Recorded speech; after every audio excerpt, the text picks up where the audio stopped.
E aí galera, sejam bem-vindos e bem-vindas a mais um episódio do Café com Med. Hoje vamos ter mais um episódio do quadro Cappuccino, em que vamos receber um convidado super especial, mas que já tá vindo aqui terceira vez, né? Hoje eu, Esdras Fernandes e Raíssa Mello, Oiê!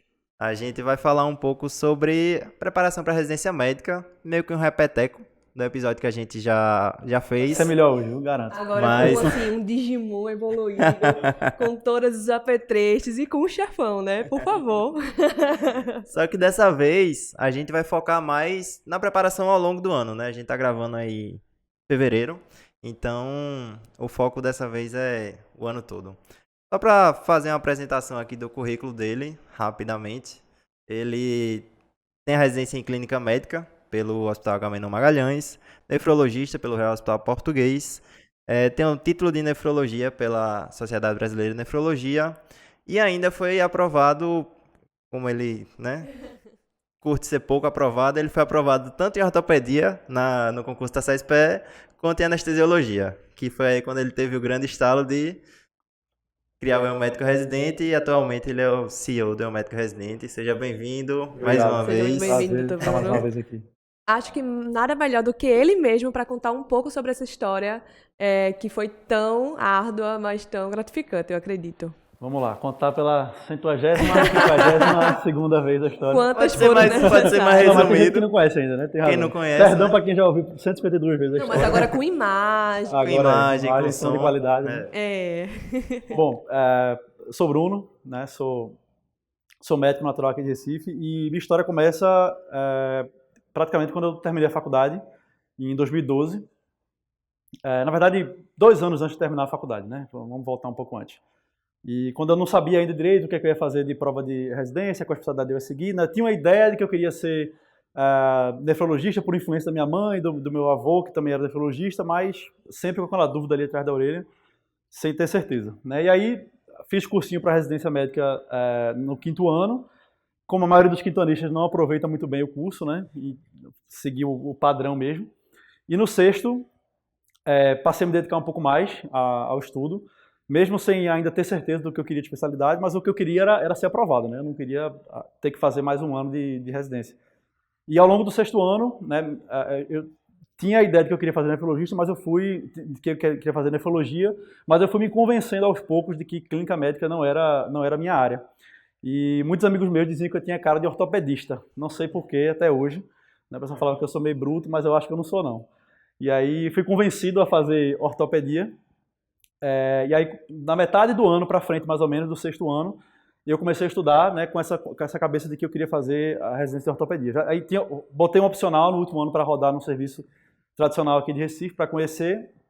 E realmente gostei, né, aquela rotina de bloco. O pessoal da ortopedia é muita resenha, então é brincadeira o tempo todo, né. Gostei da experiência que eu tive lá, então vamos lá fazer. Só que eu vim estudando desde o começo do 6º ano, não sei se da melhor forma, né? Eu fazia o que todo mundo dizia que eu tinha que fazer. E tentava ler as apostilas inteiras e tentava acompanhar as aulas inteiras.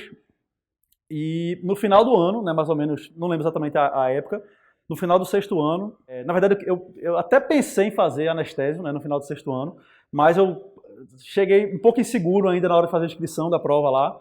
E aí acabei botando realmente ortopedia, né, por essa insegurança de, não quero fazer mais um ano de residência, eu quero passar logo. E mesmo, né, pensando, anestésio e tal, enfim, acabei botando ortopedia, né? Já tinha vivido uma experiência dentro de um serviço grande aqui, as pessoas já diziam que eu tinha cara de ortopedista, eu já estava convencido, né? Então beleza, eu acho que eu não passo em anestésio, mas acho que a ortopedia dá. Mas por via das dúvidas, eu ainda coloquei anestésio em outras provas que eu fiz, né, sem ser a daqui de Pernambuco. Coloquei no SUS São Paulo, anestésio, no SUS Bahia e não lembro exatamente qual foi o concurso do Rio de Janeiro, se foi SES do Rio de Janeiro, se foi o FRJ, não lembro exatamente qual foi o concurso.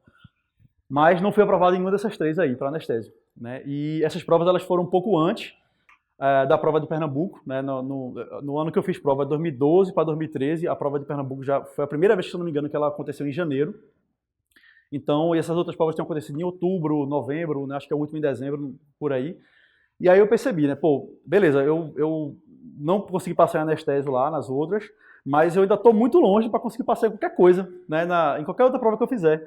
E se eu continuar estudando do jeito que eu vim estudando desde o começo do ano, nem ortopedia eu vou passar, né? Sem querer desmerecer a especialidade, mas nem a ortopedia eu vou passar.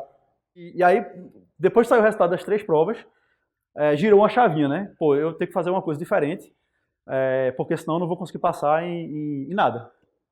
Então, eu entendi que, pô, eu vinha estudando o ano inteiro, de um jeito, né, que não tinha dado certo, e aí eu pensei, pô, cada vez que eu fiz a prova do SUS São Paulo, a do SUS Bahia e a do Rio de Janeiro, eram realidades completamente diferentes, né? Você vinha preparando para o ano inteiro para uma coisa, quando eu cheguei na prova lá, pô, como assim, né? O que eu fiz o ano inteiro, né, que não serviu para esse preparo, para essas provas. E aí eu entendi, não, velho, eu vou ter que estudar, eu tenho que focar na prova que eu vou fazer, né, no concurso que eu vou fazer. Que é a minha preferência. Então, eu ainda tinha um pouco mais, uns 2 meses, né, até a prova da SES aqui de Pernambuco, desde o último resultado que eu tinha, da última prova que eu tinha feito. E aí, me juntei com alguns amigos e a gente pegou as provas antigas inteiras da SES de Pernambuco, destrinçamos ela inteira, todas as provas de IR1, eu acho que até de IR+, também na época, a gente fez todas as questões, e a gente conheceu de fato, meu irmão, pronto, agora eu sinto que eu conheço o meu inimigo, né, que é a banca. Quando eu fui fazer as outras provas, eu senti que eu fui muito ali na inocência, né? Achando que eu estava preparado, achando que eu conhecia. Já tinha feito algumas questões ao longo do ano, simulado do cursinho e tal, mas não se compara, né, a uma prova de residência a um simulado que você faz ao longo do ano no cursinho. E pronto, então fizemos esse preparo, né, eu e alguns amigos, focados na banca de Pernambuco, e aí o resultado foi assim, muito, né, muito melhor. Nas provas de São Paulo, de Rio de Janeiro e da Bahia, eu tinha ficado muito longe das vagas. Eu lembro que no SUS São Paulo eu fiquei em 600 e pouco do remanejamento, do resultado. Então, acho que são 100 e poucas vagas de anestésio, e eu fiquei 600 e pouco, né, ou seja, 700 e pouco na SUS São Paulo. SUS São Paulo. Foi muito ruim o resultado. Só que para Pernambuco, eu acho que minha nota nesse ano foi 73, e para ortopedia eu fiquei em 5º colocado, né, que foi a especialidade que eu tinha inscrito lá, né, que eu estava, né, inseguro de botar anestesia para botar na ortopedia, porque eu fui convencido. E minha nota passaria anestésio, né? Aqui, com essa nota que eu tirei para ortopedia, eu teria passado em anestésio. E passava bem, eu acho, entre os 10 ou 15 primeiros, eu acho. A tua nota que entrou em ortopedia passava em anestésio. Passaria em anestésio. Né? Eu me inscrevi aqui em Pernambuco, velho, eu não estou seguro, não estou preparado para fazer anestésio. Mais que no fundo lá eu quisesse, né? Eu queria fazer, mas, né, fui convencido e não, é o caminho mais fácil a ortopedia, então beleza, vai ser isso aqui mesmo. E foi. E aí, tirei 73, eu acho, eu tenho quase certeza que minha nota foi essa aí. E foi 5º para ortopedia e eu tenho certeza absoluta que eu passava em anestésio, de primeira, dentro das vagas. Tirou 73 e ainda foi o 5º de ortopedia. Foi. A galera estudou no meu ano. Quem te viu que te vê. E enfim, eu não lembro exatamente qual posição ficaria da anestésio, mas eu passava acho que em todas as especialidades do concurso. Todas as vagas, todas as áreas eu conseguiria entrar dentro das vagas. E aí, obviamente, né, comecei a residência de ortopedia, mas eu fui com a visão, né, deixa eu tomar só um gole d'água aqui. Fui com a visão de que ia ser resenha, né? Pô, eu passei um mês lá como doutorando, né? Passei um mês num serviço, e foi justamente o serviço que eu coloquei como minha primeira opção. E aí eu passei um mês lá como doutorando. Então, doutorando, velho, não tem obrigação, assim, né? Quem tem obrigação é o R1, o R2, o R3. É muito diferente. Então, eu tava lá na resenha, eu gostava do papo do residente, eu ia almoçar com os caras no restaurante, fim de semana eu tomava cerveja com eles. Então, meu irmão, essa vida aqui é muito boa. E ainda né, é uma especialidade bem remunerada. Então, é isso aqui. Mas quando eu cheguei lá, que eu vi como é que era a realidade de um R1 de ortopedia, eu falei, bicho, isso aqui não sei se eu vou aguentar muito tempo, não. E aí, dentro da residência, eu comecei a identificar, né, pô, a parte clínica, né, que eu não tinha desenvolvido essa vontade toda dentro do internato, eu comecei a desenvolver dentro da ortopedia, vê que coisa, né? Talvez o fato de eu não ter sido estimulado a clinicar dentro da ortopedia tenha gerado essa curiosidade de querer, né, pô, por que eu estou clinicando tão pouco aqui? E aí fui despertando essa coisa de, não, velho, eu acho que meu negócio é clínica mesmo, a rotina aqui é puxada, não sei se eu vou querer passar o resto da minha vida fazendo isso. Teve algum episódio específico que te fez, pô, não tem condição não, eu preciso desistir daqui? Porque os pacientes tudo largado, assim, aquela situação. Eu não vou nem falar o nome do serviço, né? Mas tinha paciente que estava internado lá há 1 ano e meio, esperando cirurgia. Há 1 ano e meio? 1 ano e meio, internado no hospital. Cirurgia que vai fazer da ortopedia? Cirurgia complicada, entendeu? Aí sempre tinha uma coisa, pô, não fez exame, o anestesista cancelou a cirurgia porque estava com alguma intercorrência na hora, né? Enfim, o cara tava 1 ano e meio esperando, né? E isso é uma das coisas, né? Não tô querendo falar mal da especialidade não, nem do serviço, mas você vai vendo algumas coisas, vai somando, né? Vai somando aquelas experiências e tal, e ainda mais, eu era muito jovem, inexperiente, né? E eu tava esperando uma coisa, quando eu cheguei lá era outra. Então, algumas coisas foram se somando, algumas decepções e tal, e aí acabou que não, eu decidi que conversei com meus pais, com minha família e tal, não vou largar e vou fazer nefro mesmo, né? Que é por mais que eu não era coisa que eu talvez quisesse de fato, mas era o caminho mais seguro que eu tinha ali, né? Meu avô nefrologista, minha mãe nefrologista, tinha clínica, meu tio também nefrologista, então era um caminho ali mais seguro. Eu também não queria, velho, quanto tempo eu vou passar aqui procurando a minha especialidade, né? Quantos anos eu vou fazer até achar a minha especialidade? Então, acabou que ficou nefro um caminho mais seguro para mim. Então, saí da ortopedia, estudei para clínica médica, passei naquele mesmo ano, com a mesma nota, 73, foi isso mesmo, 73, a mesma nota no segundo ano. No segundo ano, né? Até uma coisa que a gente vai falar sobre quando se preparar, né? Uhum. Mais pra frente a gente vai conversar sobre isso. Mas eu comecei a me preparar só depois do segundo semestre, não lembro exatamente a época, mas foi depois do segundo semestre. E passei bem dentro da clínica médica. Aí E passaria novamente em anestesia. Passaria novamente em anestesia. E o pior é que eu fiquei com essa dúvida aí, né? Pô, agora eu já sei me preparar, né? Agora eu sei me preparar para a prova, já sei a manha. Será que não vai anestesia dessa vez? Mas na hora de me inscrever, arreguei de novo. Botei clínica. Eu me vejo tanto nessa situação, meu Deus. Botei clínica, não, vai ser clínica. Vai Aí ser clínica. minha nota passaria em anestesia de novo. E aí pronto, né? Agora já foi, né? Agora 2 anos de clínica e 2 anos de clínica e depois eu fui fazer outra prova para nefrologia. Fiz a prova, passei também no segundo ano de clínica, né? Que é quando você faz a prova da sub. Eu fiz 2 anos de nefro. E passei os 2 anos de... Na verdade, eu tinha um colega, eu tinha um R+, na clínica, né, na clínica médica. E ele vivia dizendo, Bruno, velho, vamos largar esse negócio, vamos fazer anestésio, vamos largar esse negócio, fazer anestésio. Aí ele terminou a residência de clínica, ele fez cardio, ele fez especialização e continua na cardio.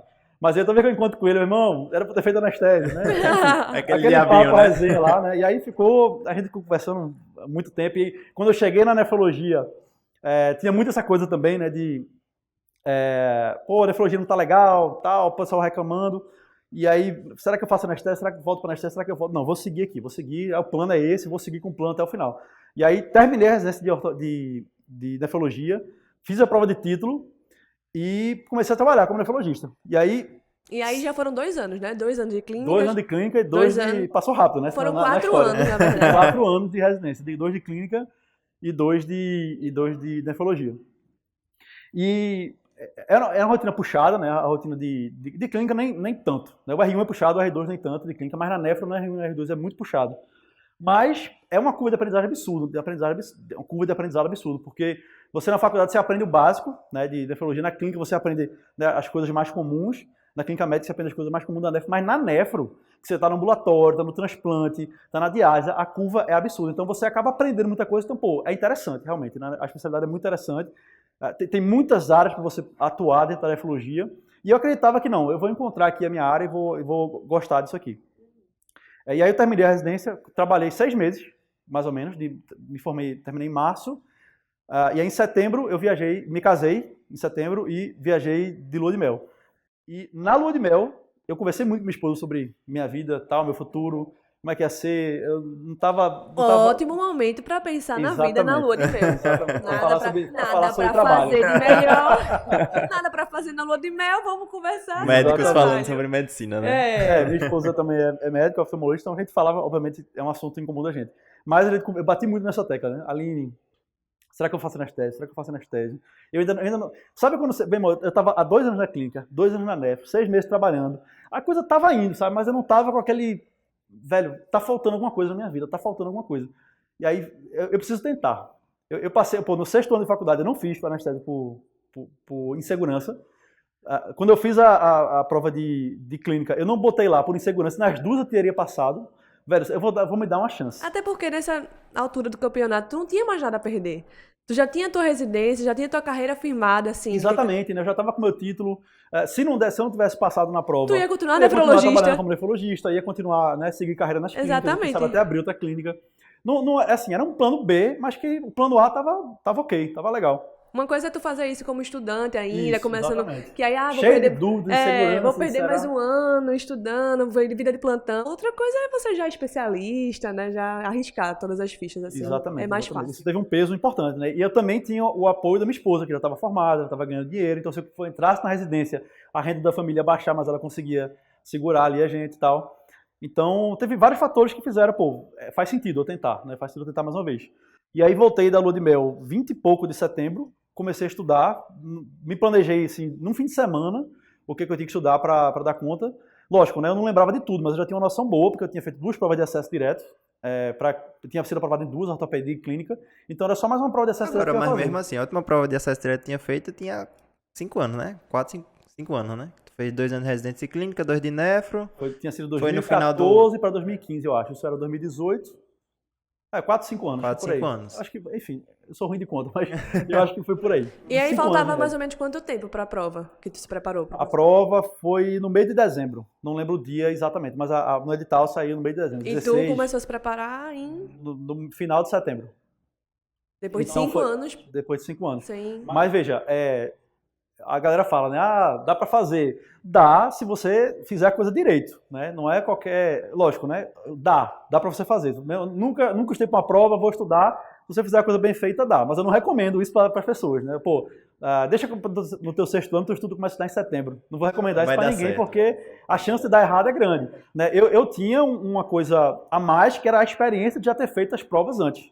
E já conhecer, já ter sido aprovado, já conhecer o processo de estudo. Então, para mim era mais fácil, né? Não tem outra palavra, era mais fácil. Então, me planejei para estudar 2 meses, né? Muita base de questão, muita questão, prova, questão. Diminuiu o resiliência. ritmo, né, de trabalho. Exatamente. E o pior é que eu tinha viajado de lua de mel, passei 20 dias viajando de lua de mel, e eu passei um monte de plantão para frente, né? Passei 20 dias viajando, aqueles plantões que eu tinha que dar, eu passei para frente. Eu não sabia que ia fazer prova de... Antes de eu ir para lua de mel, eu não sabia que ia fazer prova de anestesia. Então eu saí passando para frente. Quando eu voltei, eu tinha que dar meus plantões que eu era contratado para aquilo e ainda pagar o povo que me pagou enquanto eu estava viajando. Aí, lógico, né? Foi uma confusão danada para conseguir destrocar alguns, trocar e pagar outros, e pagar depois da prova, né? Depois de dezembro, mas deu certo. Consegui me organizar, não consegui passar tudo, né? Na verdade, nem era o que eu queria, que tinha dívida do casamento da lua de mel, cartão de crédito para pagar, então segurei alguns plantões. Mas me programei bem, né? Acho que fiz uma boa programação e uma boa execução, né? Porque às vezes a gente faz um plano, né? E faz de um jeito, aí muda, e faz de outro, e acaba que você só planeja, não executa, né? Eu acho que pela minha experiência, pela minha bagagem de prova, eu fiz um bom planejamento e uma boa execução, e deu certo. Fui aprovado também, eu posso estar enganado, mas acho que minha nota foi 72 ou 73. Eu acertei 72 questões na prova, mas não tinha mais nada de currículo. Não tinha pontuação nenhuma de currículo. Me formei em 2012 na faculdade, né? Não tinha mais nada de... Não vale liga, mais. eu nem tinha, eu já tinha me mudado 2 vezes, então perdi a papelada toda, então foi só com a minha nota da prova mesmo. Então, só de cara eu já perdi aí muitos pontos. Eu só tinha, na verdade, os 0,25 que eu ganhei de currículo pela minha nota do histórico, né? Do histórico escolar, né? Mas as outras coisas de estágio, de TCC, de publicação, tudo foi-se. Então eu fiquei com a nota mínima ali mesmo do currículo. E aí de 72 eu baixei para 68, 66, algo assim, por conta do currículo, né? Mas mesmo assim eu consegui entrar dentro das vagas de anestesia. E aí na especialidade, no hospital que eu coloquei como primeira opção. E aí comecei a residência, já tinha engatilhado, já estava começando o projeto do médico residente, e aí na própria residência, na metade do 2º mês, eu falei lá pro meu chefe, velho, eu vou largar porque meu negócio é ensinar, não é exercer a medicina. Metade do 2º mês. Na metade do 2º mês, da residência de anestésia.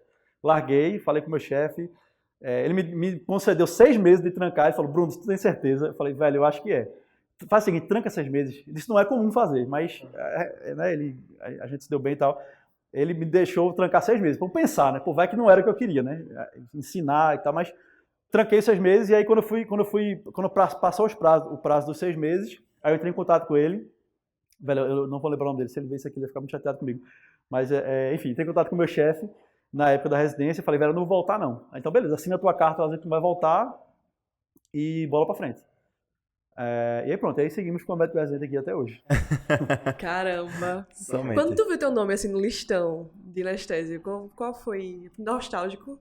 E tu pensou, assim, toda a tua trajetória, tu retorna, né, a anestésio. Tu sempre volta, assim, será que é anestésio? É aquela Será que coisa é de sempre, né? anestésio? O cara sai da prova, me lasquei, né? Me arrombei. Aham. Toda vez é isso, né? Tu sai da prova, me arrombei, me Quando tu lasquei. corrigiu, tu já fez, vou passar ou tu... Não, quando eu saí da prova, que eu não tinha o gabarito na mão ainda. Quando eu saí da prova, eu falei, lascou. Lascou, graças a Deus eu sou nefrologista, a vida continua. E aí eu fiz a prova com a amiga da minha esposa, que também fez anestésio lá comigo. E a gente foi comparar os gabaritos, né? Que eu não tinha saído do gabarito oficial ainda. Fui comparar meu gabarito com Pior ela. Aí, ideia. irmão, muito diferente no meio dela. E eu falei, pronto, lascou, né? Lascou. Eu sei que a menina estuda desde o começo do ano, pesado, e eu comecei a estudar há 2 meses e me lasquei. E só que aí a estratégia fez a diferença. Quando a gente saiu do gabarito final, ela tinha acertado 44 e eu 72. Caramba, Cacete. velho. Coitada. Pois é, mas ela não queria. Não era a primeira opção dela, a prova daqui. Né? Lógico que ela queria, ela tem família aqui.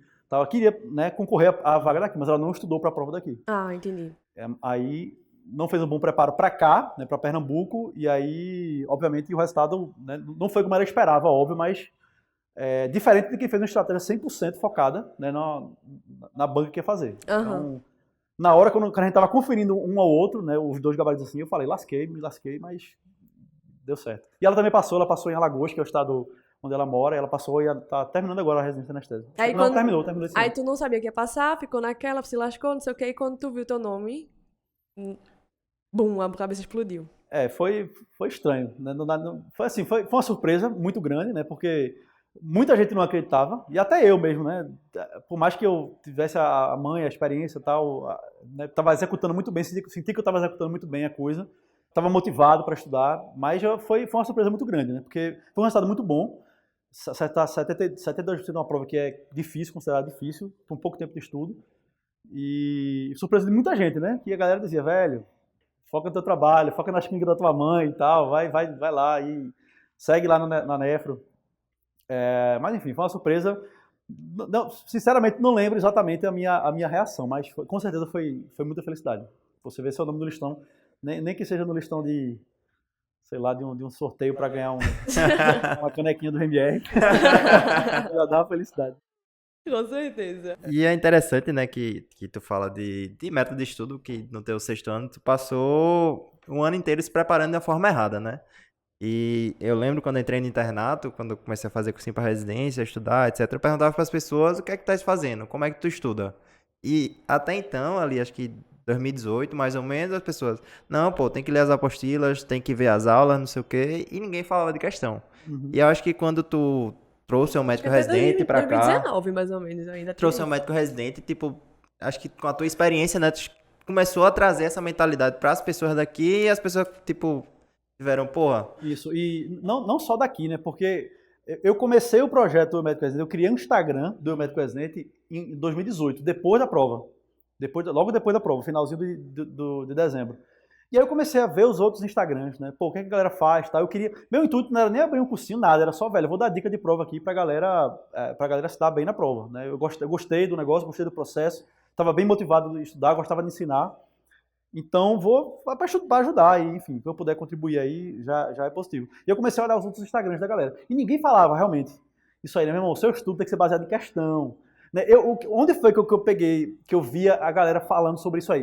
Em Instagrams de concurso na área jurídica, policial, pessoal do direito, Uma galera né? que já tá Ali, fazendo prova, exatamente, que já está não tem. anos-luz na frente de médico, estudando para concurso. Né? Aí a galera pegava pesado, meu irmão. Seu estudo tem que ser todo baseado em questão. Tem que ter meta de questão, não é meta de página, não é meta de aula, é meta de questão. E a galera de residência, né, tinha poucos Instagrams na época, pouco conteúdo, mas os que tinham não falavam. Muita pouca gente falava realmente. E hoje em dia todo mundo fala questão, e cada vez mais vai melhorando, né? Além das questões, das revisões passadas, mas enfim.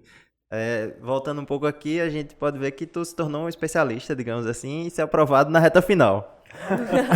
Principalmente, Isso, né? se aprovando Mas- nos 45 do segundo 45 segundo tempo. Mas pra nós que estamos ali se preparando desde o início do ano, quando é que a gente começa a se preparar? A gente começa a se preparar no 5º ano, no 6º ano?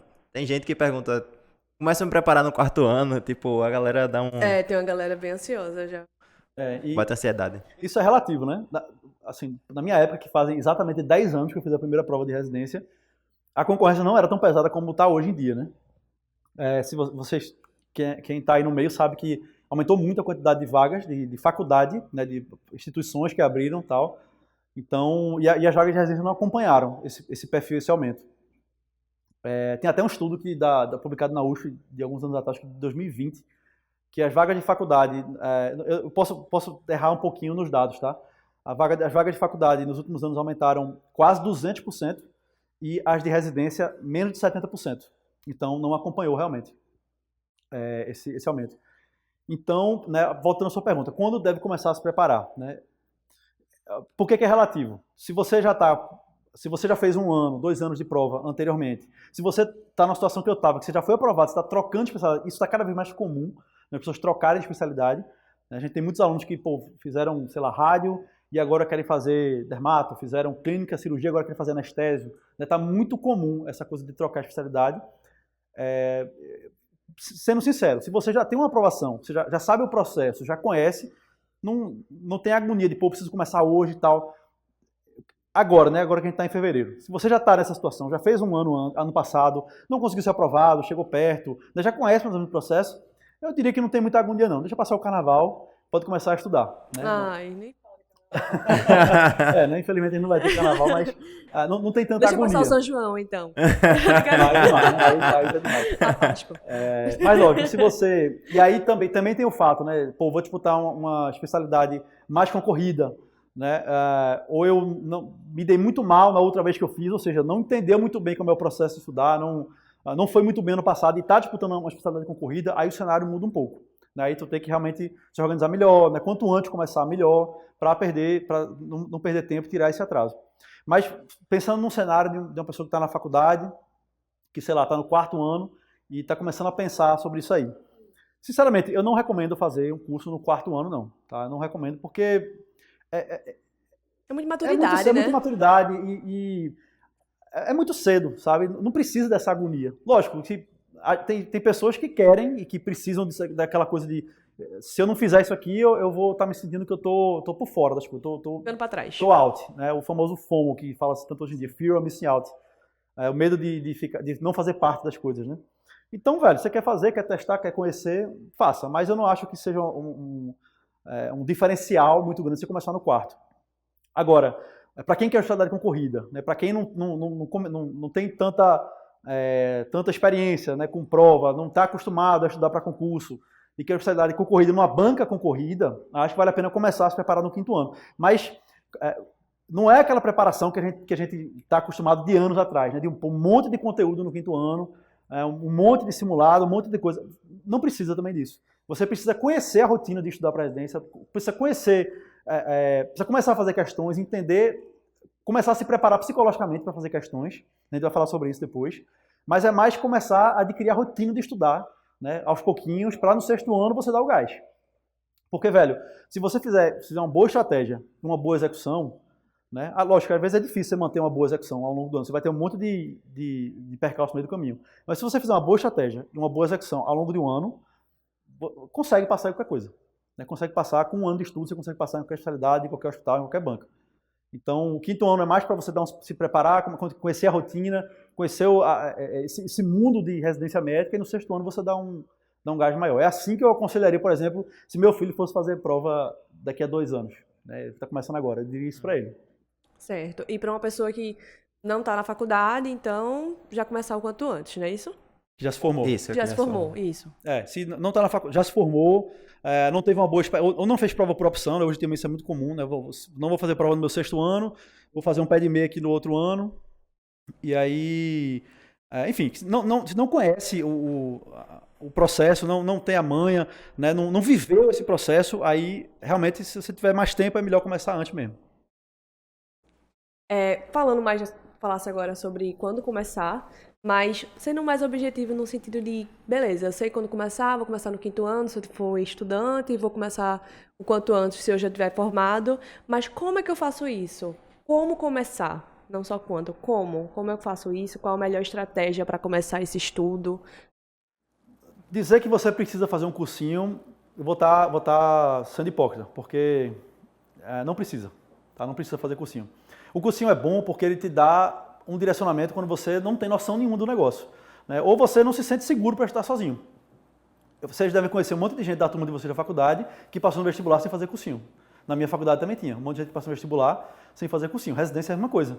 Você pode passar numa residência boa, concorrida, sem fazer cursinho. Mas o curso ele dá um direcionamento, né? Ele te dá, hoje em dia, a maioria dos cursos dá um cronograma para você seguir. Então, é bom para dar essa segurança de que, pô, eu estou fazendo aqui o que o curso recomenda, então, a minha parte eu estou fazendo, né?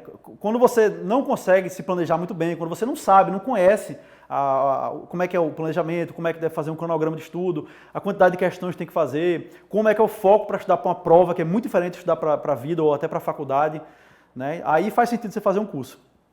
E aí, optando por um curso, que é o que a maioria das pessoas faz, vamos falar aqui no cenário da maioria das pessoas, né?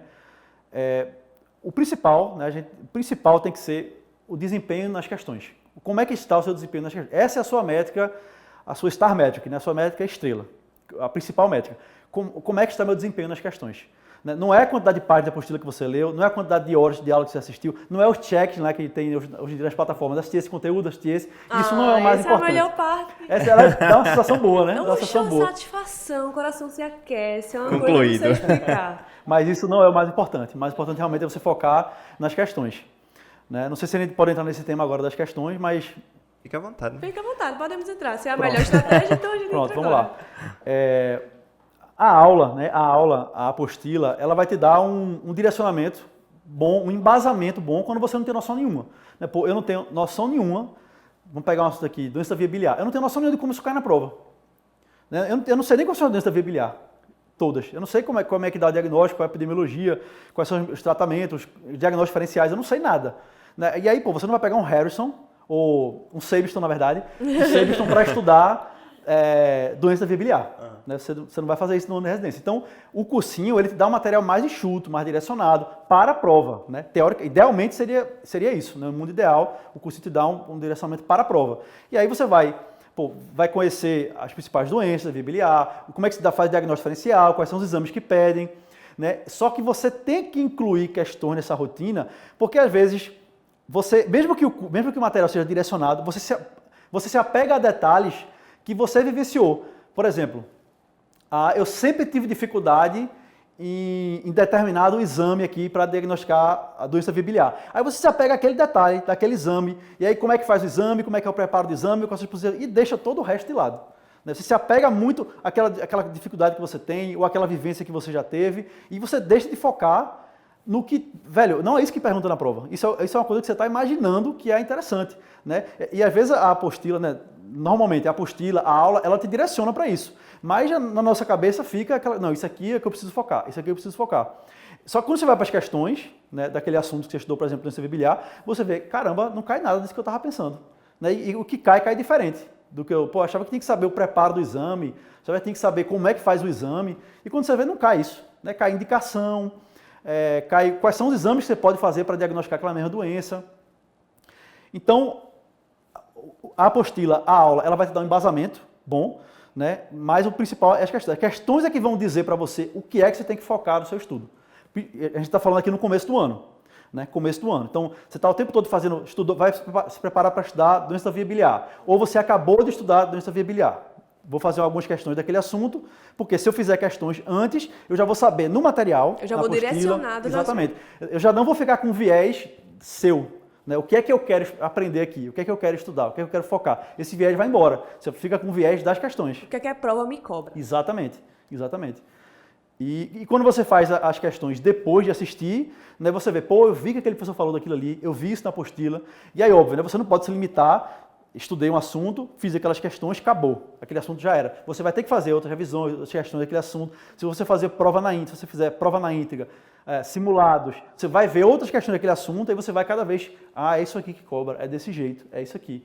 Então você vai levando o teu preparo ao longo do ano para o que é mais cobrado, o que é mais abordado dentro de cada assunto. Quando a gente fala em se preparar ao longo do ano, sempre fica, acho que uma ponta uma dúvida na cabeça das pessoas. Principalmente quando a gente fala, tipo, preparo focado numa banca. Faço o cursinho X para a SESPE, cursinho Y para a SUS Bahia. Vale a pena esse preparo direcionado? Eu posso fazer, por exemplo, um curso para CSPE, digamos, e estar bem preparado para fazer outras provas? O que é que determina isso no final das contas? Essa coisa de você escolher desde o começo do ano, né, o que você vai fazer. A gente sabe que muitos alunos, né, muitos candidatos, por exemplo, vamos pegar o exemplo aqui de Pernambuco, né, tem muitos candidatos aqui de Pernambuco que não querem sair daqui. Né? Pô, eu cresci aqui, eu fiz faculdade daqui, minha família toda daqui, meus amigos daqui, então eu não vou sair daqui. Então minha primeira opção é ficar aqui. Então está indicado para você fazer um curso direcionado para aquela banca específica, que é a sua primeira opção e que se passar em outra vai ser ruim. Eu vou ter que me mudar, vou ter que pagar aluguel em outro lugar, vou ter que ir uma nova rotina, uma nova cultura de outros estados e tal. Se esse é o seu caso, eu indico que você se especialize de fato na banca que você vai fazer. Mas é o que eu sempre venho falando, né? E a gente já conversou outra vez sobre isso. Se você faz um bom preparo ao longo do ano, né, focando na sua banca ou não, incluindo questões, e lógico, questões da banca que você vai fazer, a chance de você ter um resultado bom em outras provas é grande. Não quer dizer que vai acontecer, porque às vezes a pessoa, né, o exemplo que eu falei mais cedo daquela minha amiga, ela não fez um preparo direcionado para a prova de Pernambuco, ela foi mal na prova. Mas será que ela fez um bom preparo para a prova de residência? Né? Será que ela fez um bom preparo? Será que ela fez milhares de questões ao longo do ano? Será que ela fez isso? Ou não? Né? Talvez se ela tivesse feito, né, pô, beleza, eu não me preparei especificamente para a prova de Pernambuco, mas eu fiz 8, 9, 10 mil questões ao longo do ano. Então essa pessoa vai estar muito bem preparada para qualquer desafio. Agora, às vezes, realmente, a gente não tem tempo de fazer ao longo do ano 8, 10, 15 mil questões. Né? Às vezes a rotina do sextanista, enfim, o médico que se formou e está na rotina de plantão, não dá tempo. Então ele quer uma coisa mais direcionada, ele quer focar mais no objetivo dele, ele já sabe que ele quer aquela especialidade, não é como eu. Todas as vezes que eu fiz prova, eu sabia, eu não quero sair aqui de Pernambuco. Minha primeira opção sempre foi essa daqui, sempre foi ficar em Pernambuco. Então, para esse caso, que se você já sabe o que você quer, você não tem tanto tempo, aí faz sentido de você fazer um curso direcionado. Mas, novamente, reforço que se você fizer um preparo, independente para qual banca você fizer, com muitas questões, incluindo, obviamente, as principais bancas que você quer fazer, a chance de você ter um resultado bom no final do ano é grande do mesmo jeito. Em várias provas. Em várias provas. Essa foi a sensação que eu tive me preparando ano passado, né? Na verdade, minha rotina, falando um pouco, a fazer questões começou um pouco lá no começo do meu internato. Eu entrei no internato ali no meio do ano. E fui influenciado por um colega que estava estudando para residência. Inclusive, ele entrou em ortopedia, desistiu da ortopedia e está fazendo anestésio agora. É o caminho padrão. Mas, enfim, ele que estava ali naquela rotina de estudo, começou a falar de questões e, tipo, aquilo me ajudou a fazer questões, me ajudou muito a fixar o conteúdo que eu estava no internato. Então, eu nem estava me preparando para residência ainda. Mas, tipo, me ajudou em conteúdos que, tipo, pô, vou ser médico, eu preciso saber isso aqui que eu tô vendo, né? E no meu 5º ano também comecei a incluir isso, e ano passado também, né? No episódio que a gente gravou, fui até olhar na plataforma ano passado, eu fiz quase 13 mil questões. Fora outras provas que eu fiz na íntegra, né? Então, assim, a sensação que se tem é essa. Você fazer questões ao longo do ano, tudo, se preparar direitinho, você acaba tendo resultados satisfatórios, né? Independente da banca que você vai fazer. Acho que eu pensava assim, que tipo, pô, talvez se eu tô me preparando só para tal lugar, eu não vou tão bem, mas eu comecei a ver que isso não importa, no final das contas. Porque o que importa, assim, eu acho que é realmente aquela reta final, que você vai começar realmente a fazer as provas na íntegra e ver como a banca cobra, né? Porque doença da via biliar aqui em Pernambuco, em São Paulo, no Rio de Janeiro, não tem muito para onde fugir, né? Exatamente. É claro que às vezes... Você tem que entender o estilo, como é que aquela banca costuma perguntar aquele assunto, isso é muito importante, né? Para quando você vai fazer uma prova, que às vezes, pô... doença da via biliar, vamos pegar o exemplo. Determinada banca pergunta muito os exames, outra pergunta muito diagnóstico diferencial, outra pergunta muito prognóstico de determinada doença específica, outra só, nos últimos 5 anos, sempre teve uma questão e foi de imagem, exame de imagem da doença das vias biliares. Então, se você faz um preparo também, sem um direcionamento, mesmo que seja no final do ano, né? Sem um direcionamento para aquela banca, você pode estar atrás de um candidato que se preparou focado para aquela banca. Né? Vamos pegar um exemplo mais prático. Estudei doença via biliar, mas eu não estudei imagem. Eu sei tudo a teoria, mas eu não sei imagem. Existem bancas que só vão te cobrar imagem. Entendeu? Então, se você não tem esse viés aí de ter uma visão geral da coisa, né? De entender, pô, tal região cobra desse jeito, tal região cobra desse jeito, essa outra região do estado, do país cobra desse jeito, sem essa visão geral também da coisa, você pode se dar mal se você não tiver o preparo, né, não estiver pronto para aquele desafio. Só estudei teoria, eu sei indicação de exame, eu sei avaliar resultados de exames laboratoriais, tudo, sei fazer diagnóstico diferencial, mas bota um exame de imagem aí, eu não sei. E aí se a banca só cobrar exame de imagem, geralmente você consegue saber isso, né? Você cobra mais exame de imagem fazendo questões antigas dela. Se você não souber isso aí, pô, vai dar uma imagem lá e você não vai saber para onde vai. E é engraçado estar falando isso agora da prova, quando a gente foi fazer isso em São Paulo, a gente foi ver o que cai mais na prova, né? Aí, em cirurgia, o que mais caía, o tema mais incidente era trauma. E acho que foram umas 5 ou 6 questões de trauma, né? Foi, e aí eu falei, Esdras, bora estudar trauma essa semana, porque vai cair trauma. Caíram aí umas ele 6 ignorou, questões de trauma. Eu falei que ia cair trauma. E eu ganhei umas 5 questões. Só porque na semana que eu estudei pra direcionado, enfim, só porque deu aquela olhada, né? A banca... Realmente, assim, é impressionante. Não, e se você pegar na semana antes da prova, né? Velho, essa semana eu vou só resolver todas as questões que essa banca já fez. De R1, de R+, eu vou resolver todas. Pode ter certeza que umas 10 a 15 questões você vai ganhar na prova. É exatamente, foi o que a gente viu. Você vê que repete. A gente refez um bocado de questões na semana da prova, de que a gente ia fazer, direcionado realmente. E a gente viu, assim, que é gabaritado, é gabarito. Você faz a prova, faz a prova de anos anteriores, quando você chega no dia da prova, você vê a mesma questão, exatamente a mesma questão, cobrando um pouquinho diferente, camuflado de outro jeito, com outra imagem, com outra alternativa, mas o mesmo perfil. Aí você vê, caramba, velho, parece... Assim, como é que eles não pensam que eu refiz a prova do ano anterior, tá ligado? Eles não pensam, eles não foram estudantes não, porque todo estudante, né, refaz a prova. Inclusive, todo estudante refaz a prova do seu professor. Eu, pelo menos, quando tá na faculdade, e aí, sempre perguntava pra eles, e aí, como é que ele cobra? Aí ele sempre cobrava do mesmo jeito, 6 professor. E a isso. banca é exatamente a mesma coisa. Quanto mais preparado você tá pro desafio, né, você falou, meu professor, ele tem um banco de questões, então eu vou estudar pelo banco de questões dele. Residência é a mesma coisa. Você conhece o banco de questões, né, e a forma daquela banca, você já está muito na frente de quem não conhece. Sim, sim. Mas assim, falando sobre um pouco, como a gente falou, se eu fizer qualquer cursinho, eu vou estar preparado para qualquer um. Até falando sobre a experiência que ele teve, inclusive, fazendo a revisão neumétrica, que é uma coisa que tu frisou bastante. Sim, é verdade. Foi que ele, mesmo fazendo a revisão neumétrica, que queira que não, é bem direcionada para essa SPE, ele me ajudou muito nas provas que eu fiz fora, né? Fora de Pernambuco. Exato, porque a principal coisa, né, é questão. Sim. Entendeu? Questão. No final do ano você vai ter uma prova que vai ter um monte de questão. Exatamente. Né? Um detalhezinho ou outro vai mudar tal, a forma de cobrar, mas é questão. Como ele fez um montante de 13 mil questões, né? E aí, juntando também com a revisão do médico, acredito que deve ter sido... Ajudou muito a revisão, tipo, lembrava de alguma coisinha, tipo, aquele detalhe que você viu lá no começo do ano, você não lembra mais. E realmente me ajudou bastante, assim, ter esse acesso a tudo isso, ao banco de questões, etc. Mas, falando um pouco de revisão, muita gente se pergunta, né? Tô vendo as aulas... Já vamos pra revisão? Não, revisão não. Falando da revisão, falando das aulas, né? Falando das aulas, vale a pena eu fazer anotações durante as aulas? Vale a pena eu revisitar aquelas anotações? Até que ponto vale a pena, tipo...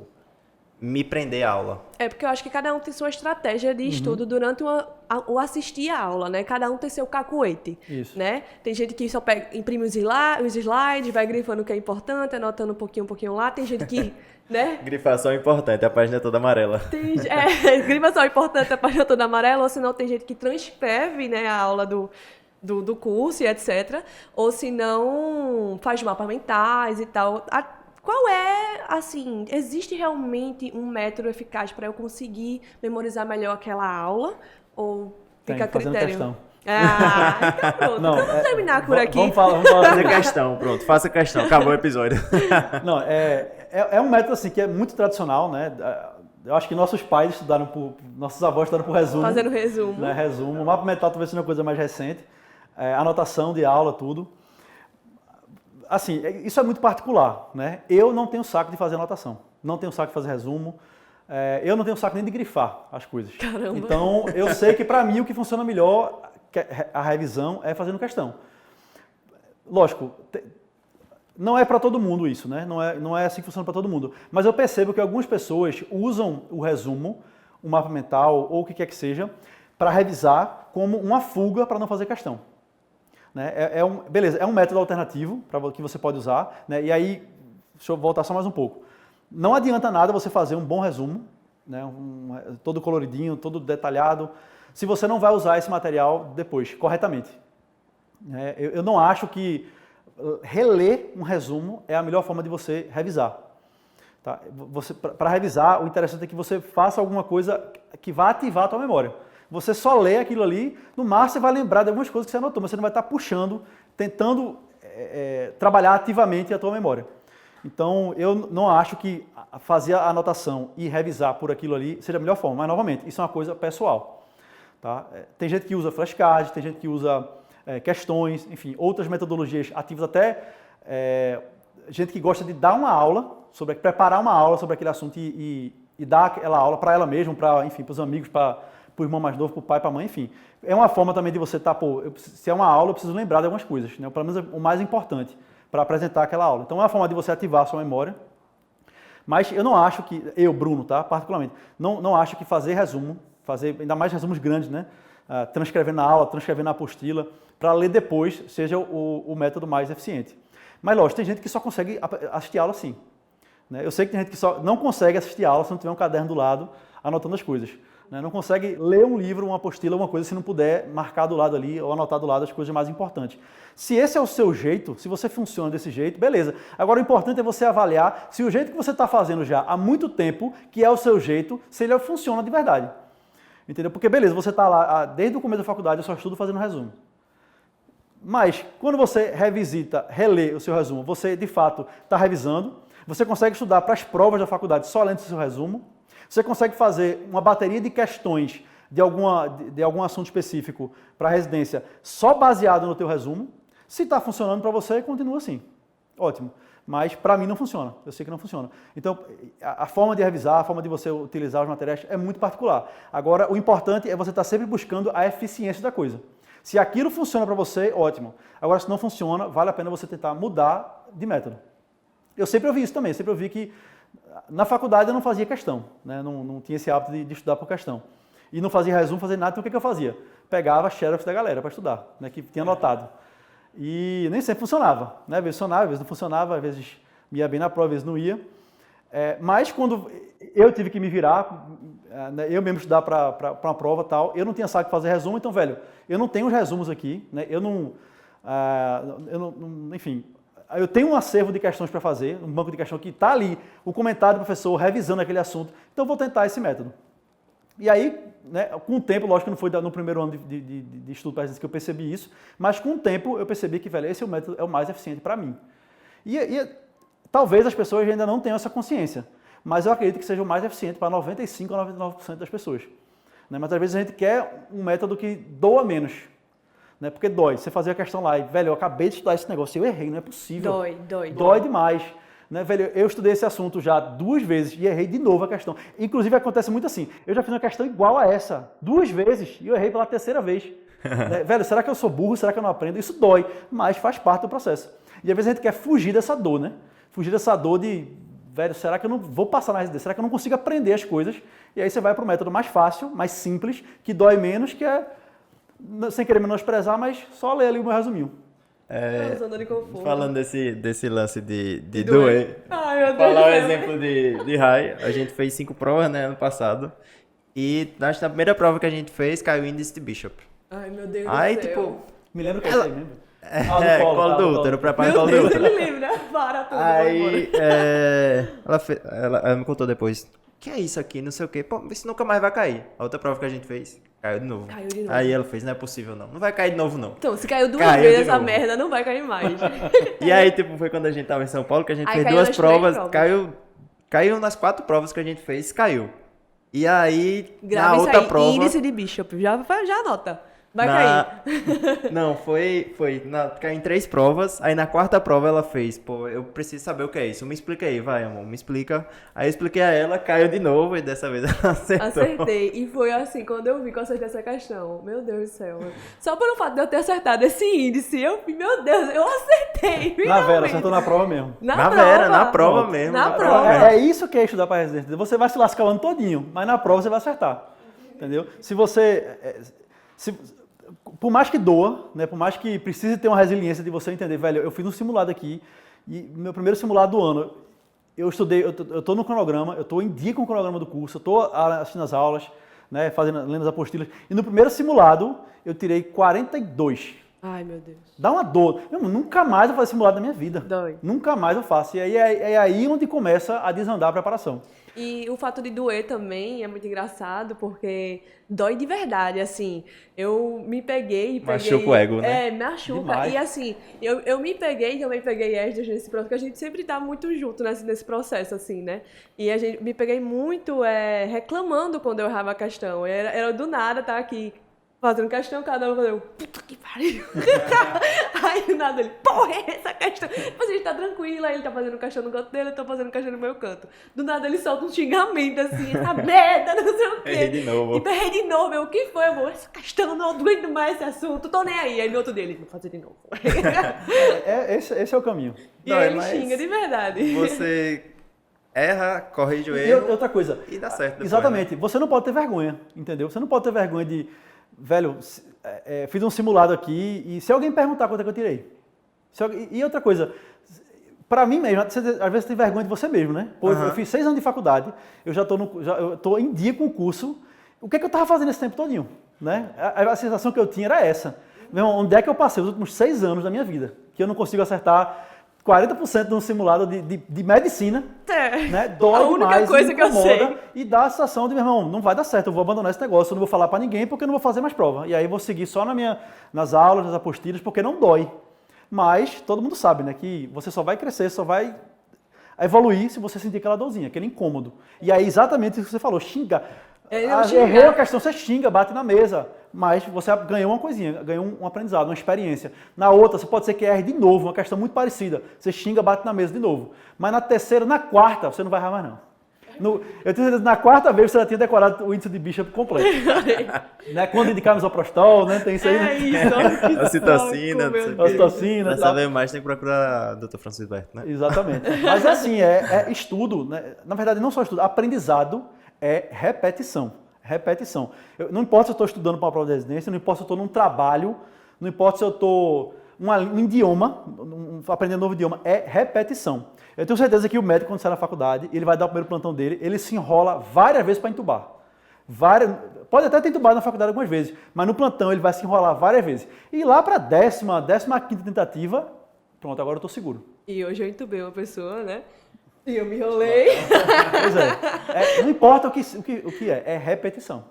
E aí tem gente que vai, pô, eu entubei 2, 3 vezes, não consegui, velho, eu vou passar sempre pro colega, não vou fazer mais isso não. E aí deixou de aprender, né? Deixou de seguir a curva de aprendizado, que é o normal para todo mundo. Não é você que, pô, eu não consigo entubar da segunda, da terceira, da quinta vez, eu não consigo acertar uma questão da segunda, da terceira vez. Não, é você, é todo mundo. Entendeu? E aí é ter essa consciência, velho, isso aqui faz parte do meu processo. E não simplesmente vou deixar de lado porque isso aqui eu não gosto, eu não quero sentir essa dor, né? Esse incômodo.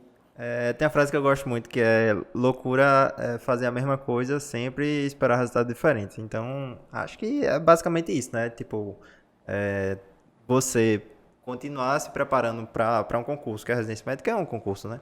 É uma prova que você tem que fazer.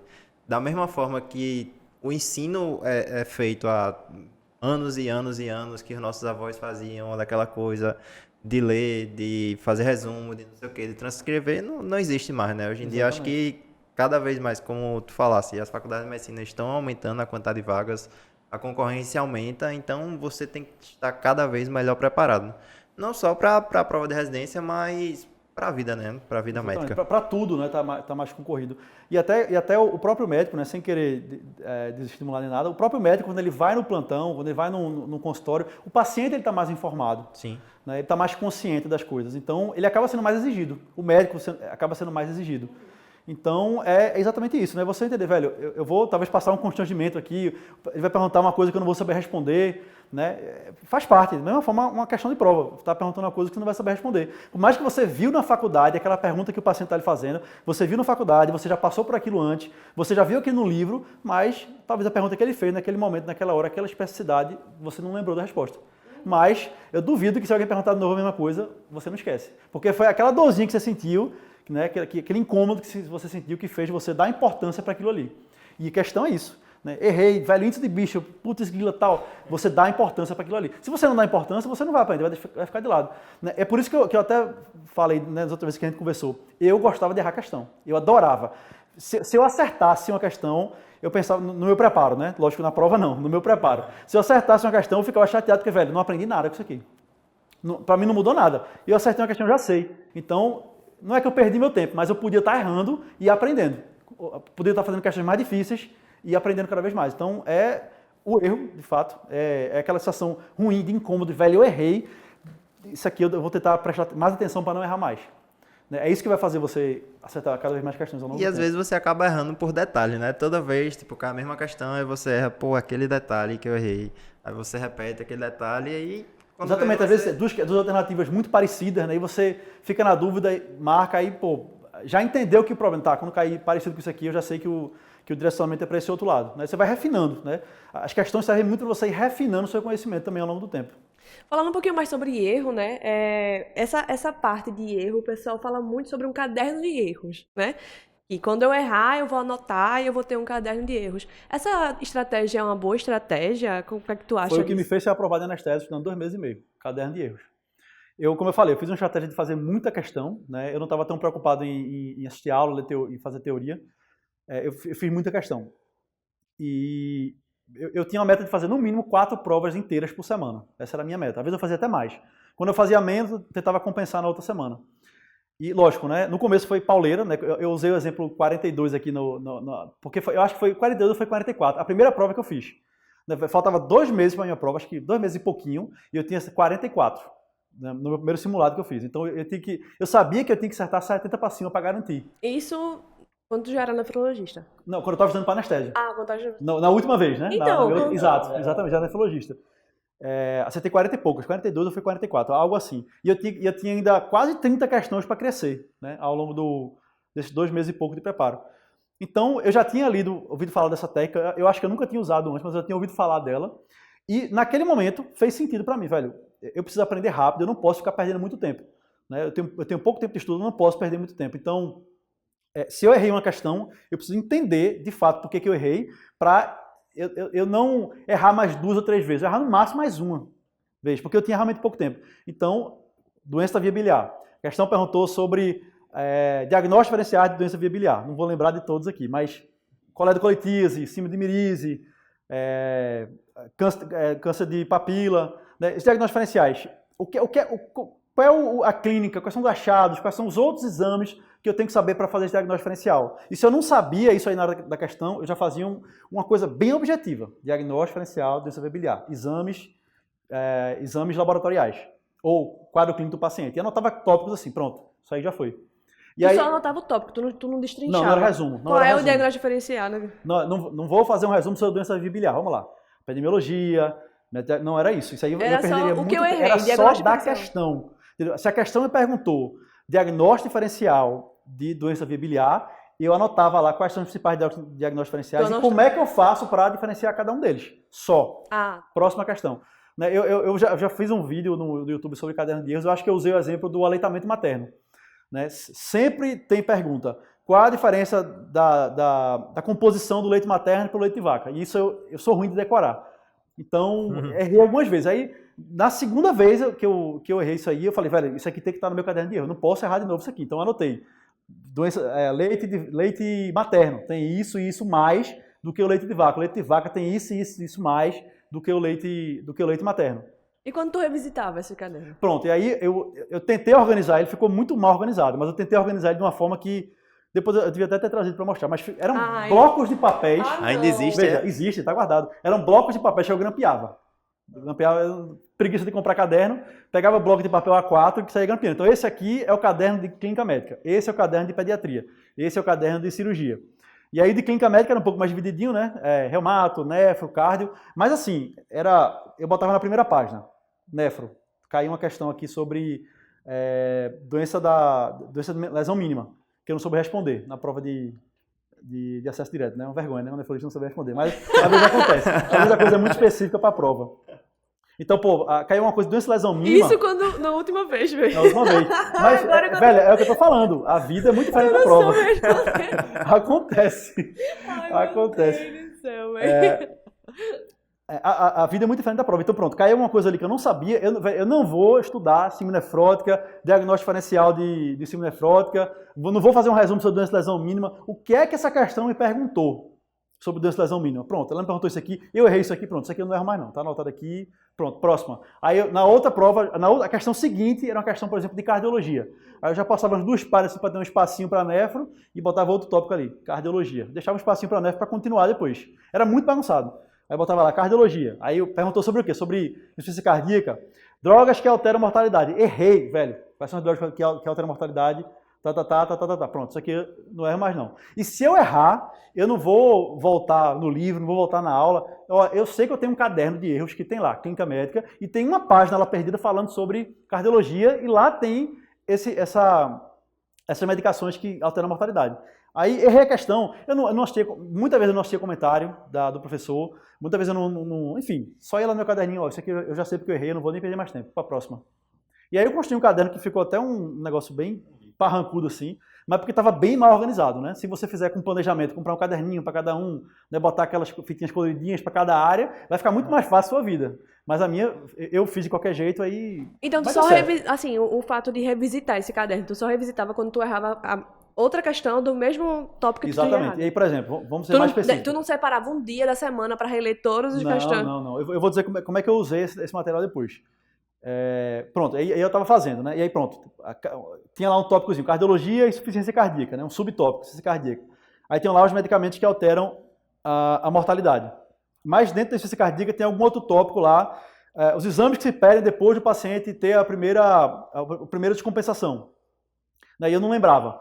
Então, é um tópico a mais da insuficiência cardíaca que eu não lembrava e ia lá anotava embaixo mesmo, bagunçado, de qualquer jeito.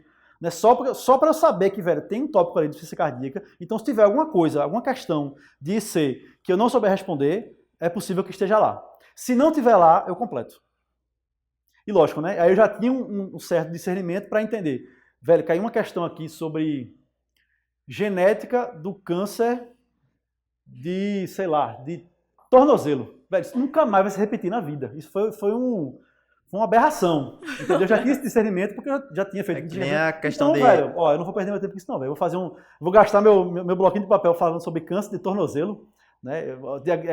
Diagnóstico diferencial por oncogenética do câncer de tornozelo. Estou fazendo um exemplo bem tosco aqui, mas aquilo eu sabia que não ia cair, então deixa para lá, para a próxima.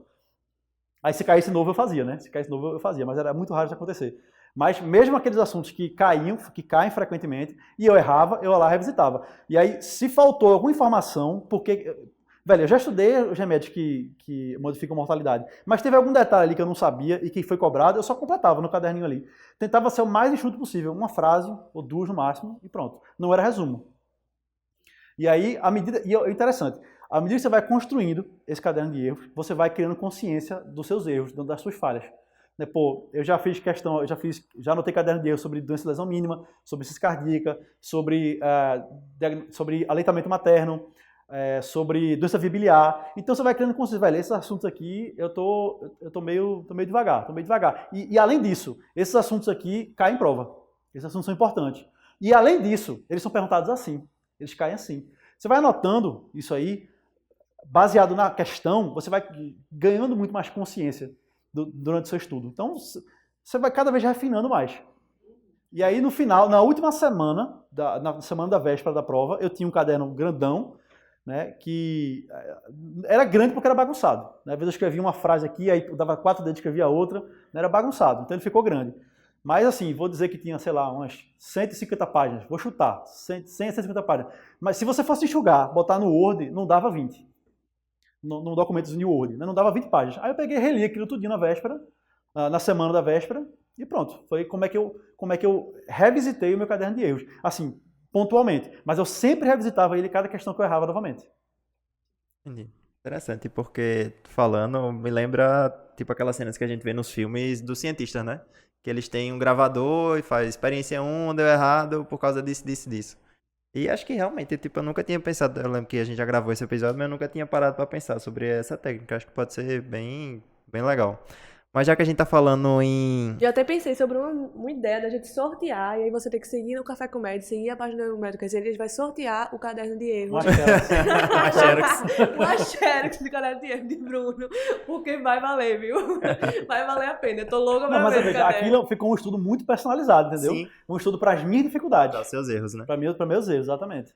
Mas... Pode ser que você saiba, seus erros sejam completamente diferentes daquele e não vai lhe ajudar muita coisa. O que tá no meu caderno, você já sabe tudo.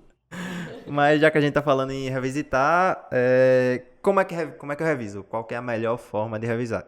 Além das questões. Além das As questões não existem, a gente tem que entender. Mas é porque Não, assim, veja, hoje mas- a gente fala em flashcards, fala em outras técnicas de estudo, né? Isso. Flashcard é bom porque ele é um método muito rápido, né? E ele ativa a tua memória, né? Ele faz com que você gaste energia para tentar desenvolver um raciocínio ou acertar uma pergunta. Eu acho E é um método rápido. o flashcard mais doloroso do que A questão. a questão. Porque você, tipo, às vezes ele pergunta, sei lá, qual a cor da caneca? Você não lembra nem que existe uma caneca. Mas acontece, Aí, tipo, velho, é mais acontece. doloroso ainda. Tipo, falando isso, ano passado, tipo, fazia os flashcards. E às vezes eu fazia, pô, toda vez eu ia esses flashcards, toda vez eu... E, tipo, o flashcards demora, às vezes demorando, quando ele é muito simples, demora mais pra você acertar. Então, tipo, era 10 vezes eu fazia, pô, agora eu sei. Era, tipo, 4 coisas, eu sabia as 4 coisas. Aí, tipo, o ganho, quando você acerta, é maior, a E emoção você é doloroso, maior. você, quais são os 4 tipos, não sei o que, aí você, 4 tipos, aí você tem que tirar da sua cabeça, os 4, não é a alternativa, que já tem os 4 tipos, você vai... Mas o interessante do flashcard é isso. Velho, quais são os... É você pensar. Imagina, você revisar por um resumo que já está tudo escrito lá. Os 4 tipos são esses. Se alguém te pergunta... É muito provável que você acabou de revisar pelo teu resumo os 4 tipos. E alguém te perguntar, você não vai saber quais são os 4 tipos. Isso É é muito verdade. provável que isso aconteça. Mas a questão é essa. É você, velho, quais são os 4 tipos? Você puxar na tua cabeça. Porque você não lembrou na primeira. Não lembrou na segunda. Não lembrou na terceira. Na quarta você vai lembrar.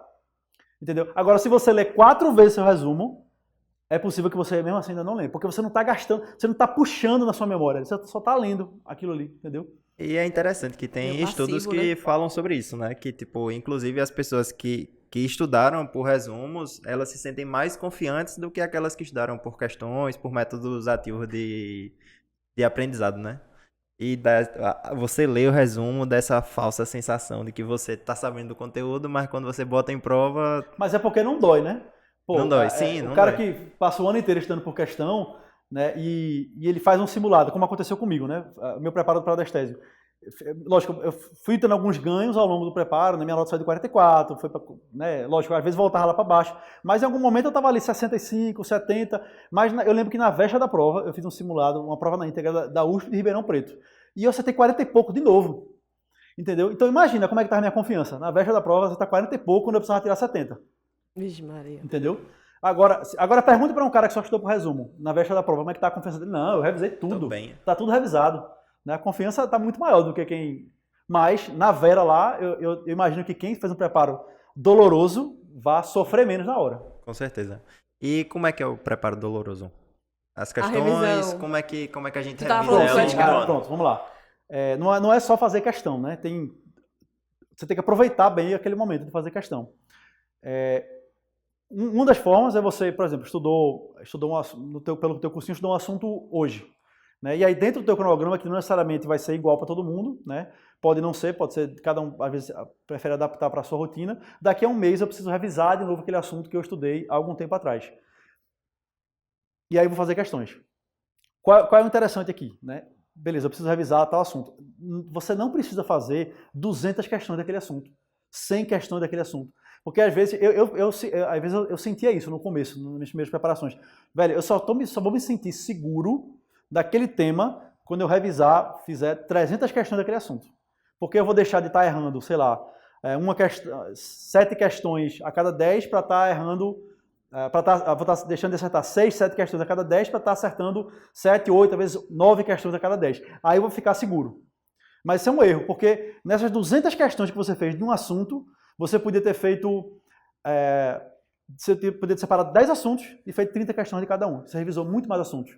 E aí numa próxima revisão, você faz mais 20 questões, 15 questões daquele assunto e você vai seguindo revisando vários temas ao longo do ano inteiro. Ao invés de você gastar uma energia enorme fazendo um monte de questões num tema só. Por isso que eu acho que a estratégia de simulado e prova na íntegra é a melhor de todas para revisar. Porque você vai estar o tempo todo fazendo várias questões de vários assuntos, de várias bancas diferentes, que são perguntadas de várias formas, então você vai estar o tempo todo se testando, né, evocando da tua memória o que você sabe, o que você não sabe, e vai estar vendo aquela coisa de várias formas diferentes. Se você só ler o seu resumo, você vai estar vendo sempre do mesmo jeito, sempre do mesmo jeito. Então, se aquele resumo não for bom, você se lascou, porque é o que tem ali. Mas quando você vai fazendo questões e questões e questões através de simulados ou prova na íntegra, ou até baterias de questões de determinados assuntos, né, você separa ali algumas bancas que tem aquele assunto, você está vendo você está revisando aquele assunto de várias formas diferentes. Perguntar de formas diferentes, às vezes é uma imagem, às vezes é um caso clínico, às vezes é uma pergunta mais direta. Daí você vai puxando da tua memória todas as formas possíveis daquele assunto ser abordado. Então, você não só está puxando, você está revisando ativamente, puxando a tua memória, como você está estudando de novo, revisando o tema de várias possibilidades, formas possíveis de estudo. Né? Agora, Bruno, qual é o cronograma certo, a revisão, o esquema de revisão ideal? Novamente, isso é muito particular. Mas tem estudos que mostram que, pela curva de esquecimento, que se você conseguir fazer uma revisão 24 horas depois de estudar, 7 dias, 14 e 28, a tua curva de esquecimento ela vai ser muito menor do que alguém que estudou uma vez há um mês atrás. Né? Você vai lembrar de muito mais coisas se você revisar aquele conteúdo 7, 24, 7, 14 e 30 dias depois. Então esse é um esquema bom, né? um esquema inclusive que a gente aplica no médico residente, né? E através de questões, essas revisões passadas, através de questões. Então, existe disciplina, fazer um cronograma de revisão por questões quando você não tem um curso, né? Exige muita disciplina, porque você vai ter que programar toda vez, aquele assunto eu já estudei há tanto tempo, então tem que fazer tantas questões, esse outro aqui eu estudei há tanto tempo, então tem que fazer tantas questões. Exige disciplina você fazer isso, mas, ao meu ver, é a forma mais eficiente. Se você já puder ter, enfim, se seu curso disponibiliza para você essa opção, ótimo. Depois meu cronograma de revisão está pronto aqui, por questões. Para mim, é a melhor forma. Mas, novamente, para mim, tá? Pessoalmente, mais importante do que fazer muitas questões do mesmo assunto é você fazer várias questões de vários assuntos. E então, tipo, eu vi, sei lá, doença imobiliária, já que a gente tá falando tanto. Vi a aula, digamos, sei lá, li a apostila, caso eu queira, fiz os flashcards. Eu já faço questões ali, tipo, vi a aula e faço questões? Ou, tipo, é melhor fazer um dia depois e aí realmente... Um dia, 7, 2 semanas, né, que tu falasse, isso. E 28. Se você assistir um conteúdo, né, ler uma apostila, assistir uma aula e for fazer questões direto, pode ser, contanto que você não deixe a próxima revisão para muito tempo depois. Uhum. Né? Quando você revisa 24 horas depois, né, porque aqui não tem como a gente desenhar, mas você estudou uma coisa aqui, tá? E aí no outro dia, o nível de conhecimento que você tem sobre aquilo já baixou bastante. E aí se você revisita ele já sobe um pouquinho. Ele não volta para quando você terminou de estudar aquele assunto. Ele não volta lá para o topo, mas ele já volta um pouco mais acima do que no dia seguinte, né, que ele já caiu um bocado. Então se você, no dia seguinte, já estuda um pouquinho, a curva já volta de novo. E aí daqui a uma semana ela vai cair, aí estudei, volta mais um pouquinho. Né, a quantidade de coisas que você lembra daquele assunto. Então, fazer um dia depois, ou no mesmo dia, qual é o perfeito? Não tem, né? Não tem o perfeito, mas quando você segue o cronograma da curva de esquecimento, né, que foi mapeado já pelo ser humano, você tende, teoricamente, a lembrar mais do conteúdo. Então, a questão quando você faz uma questão, quando você faz uma bateria de questões depois de estudar, você está revisando, o seu objetivo é revisar. Então, é melhor que dê um tempinho. Se você quer revisar, agora se você quer complementar o seu estudo, você quer aprofundar um pouco mais, beleza. Não tem a melhor estratégia. O importante é fazer questão. Até porque dependendo pode dar uma falsa sensação de conhecimento também, né? Eu vi a aula aqui agora, acertei 10 questões também, não precisa revisar mais. Ainda mais, né? Se você assistir a aula, agora eu vou fazer 200 questões desse assunto. Você vai sair lá, meu irmão, um especialista naquele assunto. Agora, se você não voltar nele, daqui a 3 meses é como se você não tivesse nem estudado aquele assunto, não vai lembrar de quase nada. E depois desse mês, como é que eu revisito o assunto? Prova na íntegra. Prova na íntegra. Prova na íntegra. Pode ter certeza, se o assunto for importante e você fizer uma prova na íntegra por semana ou mais, você vai ver aquele assunto várias vezes ao longo do ano. Então, assim, pelo menos acho que é o que vocês seguem aqui no médico, né? Vocês seguem esse cronograma 1, 7, 14, 28 e depois o aluno vai revisitar esses assuntos na prova na íntegra. Exatamente, né? nos simulados e nas provas na íntegra. Né? A gente disponibiliza toda semana um simulado novo. Né? Nem todos fazem, né? Mas se cumprir aquela carga de questões, ele vai ter uma revisão muito eficiente, né? Porque ele vai ter seguido a curva de esquecimento, 24, 7, 14, 28, e ao longo do ano vai passar também o restante do ano vendo algumas questões pontuais e revisitando aquele assunto. Então, para resumir, assim, a revisão, ela acontece, ela não é aquele... Porque eu acho que a galera tem muito essa ideia da cabeça de que a revisão só começa em agosto. A revisão só começa a acontecer em setembro. Agora você vai ter muito mais trabalho, porque alguns assuntos você vai ter que estudar de novo, você não vai revisar. Tem que começar... Velho, eu estudei em janeiro, arbovirose, e só fui pegar de novo em setembro. Quando começar a revisão, deu médico. Você não vai nem lembrar a classificação da dengue mais, entendeu? Então vai ter que estudar de novo. Não é uma revisão. Então né? a revisão acontece, na verdade, o tempo todo. 24 horas após o que você estudou. O tempo todo. E se você estudou na quinta-feira um assunto, na sexta você fez a bateria de questões, e no sábado tem um simulado, tu está revisando no simulado. Então é o tempo todo. No sábado seguinte, no fim de semana seguinte, se eu fizer outra prova na íntegra, outro simulado, cair alguma questão naquele assunto, você vai estar revisando de novo. E aí eu me preparei o ano todo, fiz minhas revisões, fiz meus simulados na íntegra. Tô me preparando bem, tá chegando a reta final, começa a sair os editais. Eu mudo o que na minha estratégia? Como é que eu consigo aprimorar, né? Porque às vezes você começa com 40 no simulado, aí vai aumentando. Só que chega digamos que um platô, né? Não sei se vocês conseguem ver isso com os alunos de vocês, mas eu senti que chegava um momento que, atingia um platô. Eu, sei lá, tô com 70%, sempre acerto 70%. Só que para minha especialidade, digamos que eu queira fazer dermatologia, só tem 2 vagas. Eu tenho que acertar 80, 90, tipo, eu tenho que crescer um pouco ali na reta final. O que é que tu recomenda? Vou lhe responder com outra pergunta. Você sabe por que você ficou no platô? Porque eu tô errando coisas específicas que eu sempre erro. Que você sempre erra. Entendeu? Então, se você está sempre errando aquela coisa, é esse refinamento, esse detalhe que vai fazer a diferença. Né? Realmente, tem assuntos que são muito difíceis para todo mundo. Né? Para mim, tem alguns assuntos da cirurgia que eu confesso que eu fui para a prova, velho, desisto. Isso aqui eu não vou aprender nunca e deixa para lá. Ou naquele momento eu não tenho tempo para aprender aquilo ali. Mas se aquele assunto é importante, né, e você está errando, velho, tem que parar um pouquinho, voltar na teoria. Se só fazer as questões não está funcionando, tem que parar um pouquinho e voltar para a teoria. Porque é justamente isso que sair de 40 para 60 não é difícil. De 60 para 70 é um pouco mais trabalhoso. Agora vá de 70 para 75, o trabalho que é. 75 para 80, velho, é muita relação. Entendeu? Então, é o refinamento. Ó, eu acerto 70% das questões, você está acertando praticamente todas as fáceis e todas as médias, praticamente. As difíceis você está pecando. Ou você está acertando as difíceis dos assuntos que você domina e está errando as médias de um assunto que você não conhece muito bem. Então aí é fazer esse refinamento. Pô, eu estou acertando questão média de um assunto que não é tão difícil, eu vou lá voltar para aquele assunto. Isso aqui eu não posso errar.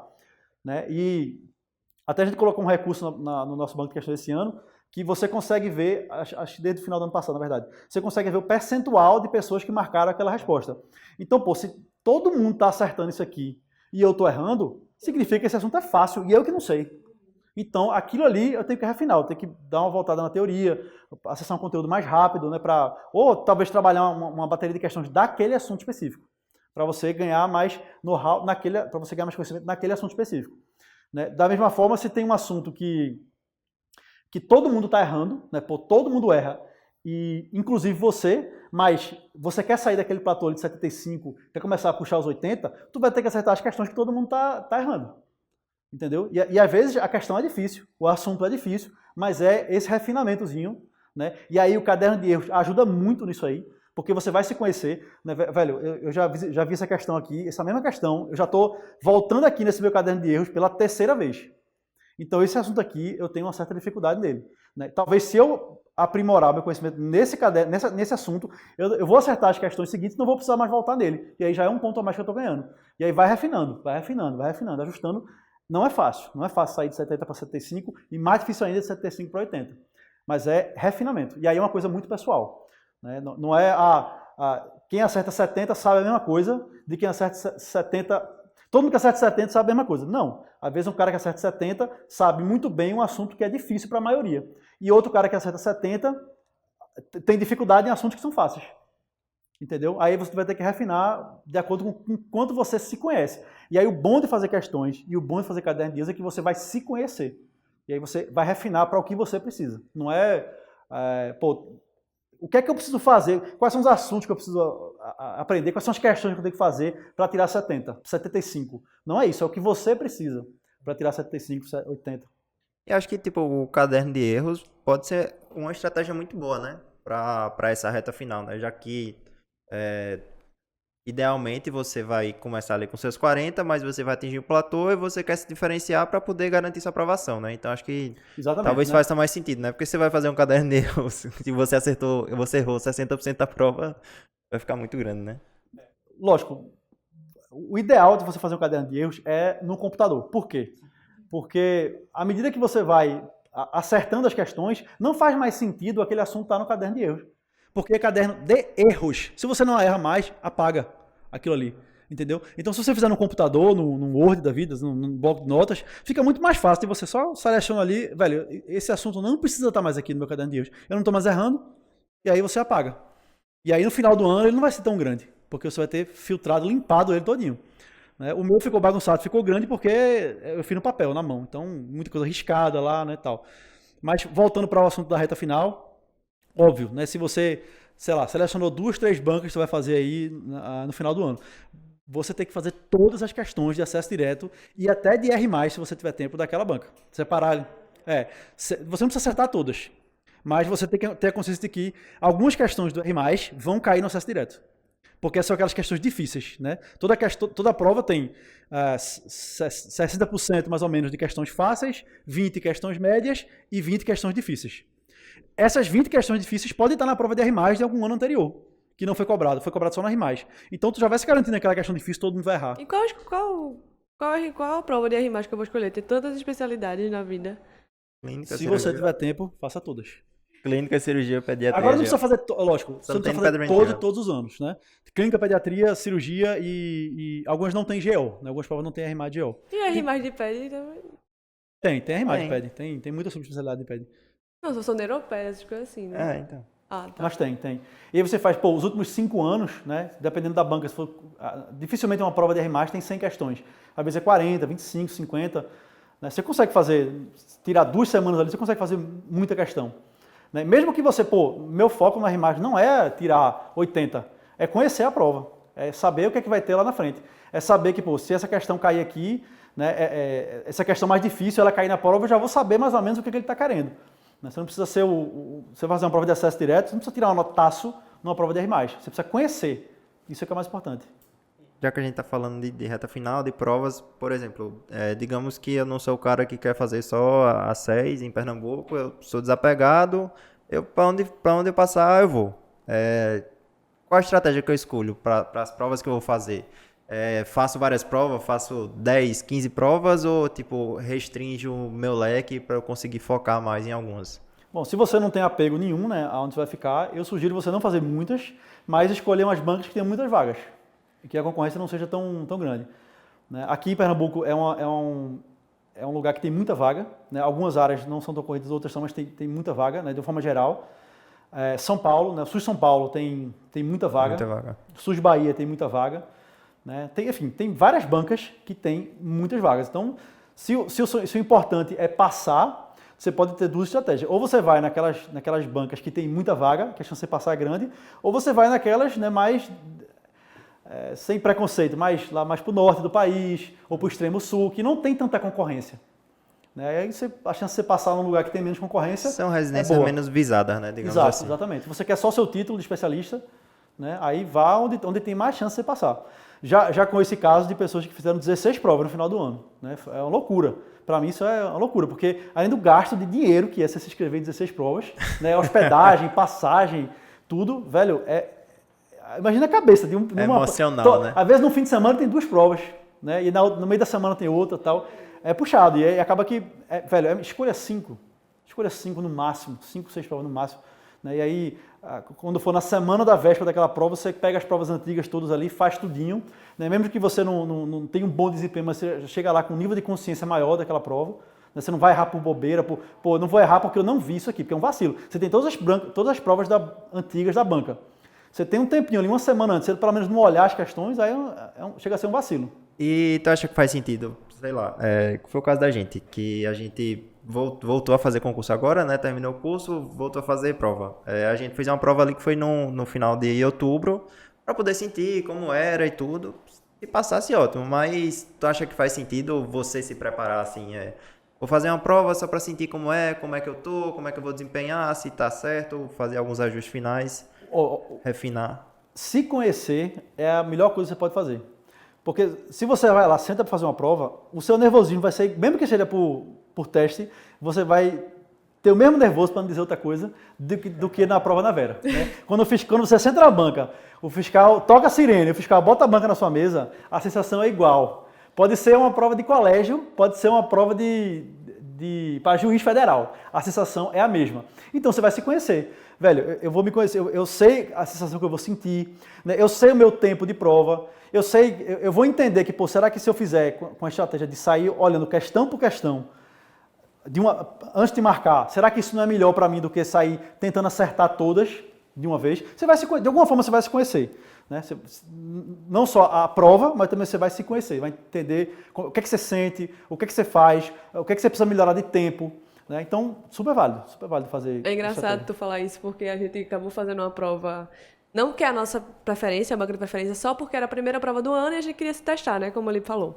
E era só um teste, mas eu fiquei muito nervosa, tive uma dor de barriga no meio da prova. Acontece. E foi desesperador. E tipo assim, não foi nem no meio da prova, foi nos 10 primeiros minutos e eu não podia sair, que só podia ir no banheiro a partir de 1 hora. É assim mesmo. Depois de 20 minutinhos você já tá mais, né, 20 minutos já tá mais relaxado. Exatamente, foi nos 10 primeiros minutos, eu só podia ir no banheiro a partir de 1 hora, eles só liberaram o banheiro a partir de 1 hora. Eu supliquei pra fiscal pra ir no banheiro, eu fiz, pelo amor de Deus, eu preciso ir no banheiro. Eu tava... Vá por mim, né? Deixa eu ir no banheiro. Vá por mim, você não vai querer que eu fique aqui. Aí ela teve que falar com o chefe dos fiscais, aí eu fui liberada, e era só um teste, e eu fiquei impressionada o quanto eu fiquei nervosa. E quando eu fui pra prova, que teoricamente tava valendo pra mim, eu não tava tão nervosa quanto eu tava na minha prova teste. Você já sabia o que você ia esperar, né? Então não é tão surpresa, aí você fica mais...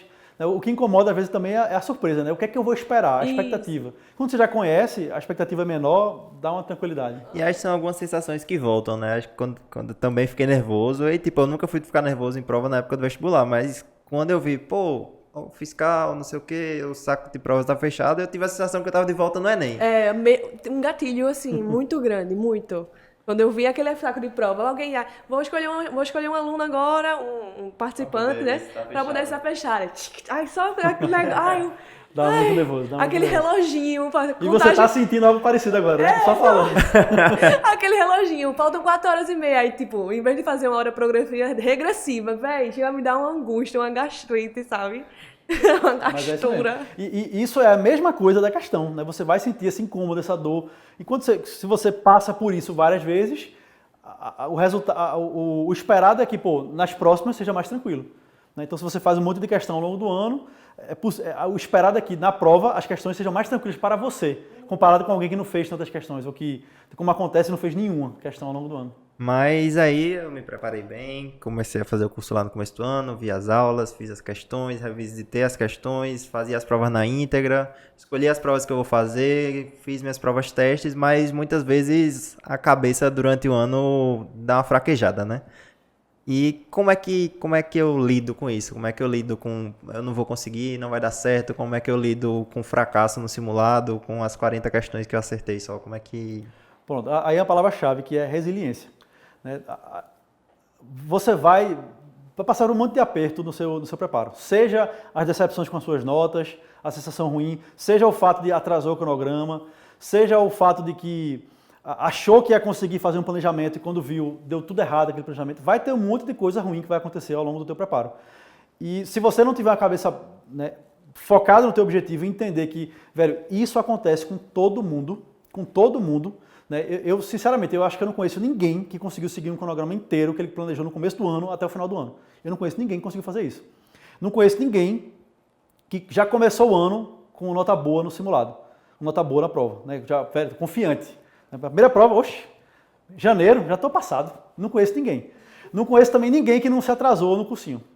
Então isso vai acontecer com todos, com todo mundo. O candidato que chega no final do ano bem preparado, não vou dizer nem confiante, porque essa confiança, por mais que a gente esteja preparado, tal, sempre vai ter uma insegurançazinha no final do ano. Mas o candidato que chega bem para uma prova, por mais que ele não saiba disso, o candidato que chega bem para uma prova é aquele que conseguiu superar todas as dificuldades do caminho e não largou. Né? Por exemplo, fiz o primeiro simulado, fui mal, velho, eu vou seguir estudando, mas simulado eu não faço mais não. Simulado, no máximo questão do assunto que eu acabei de ver, mas simulado eu não faço mais não. Então esse candidato ficou no meio do caminho ali, né? Desistiu do simulado.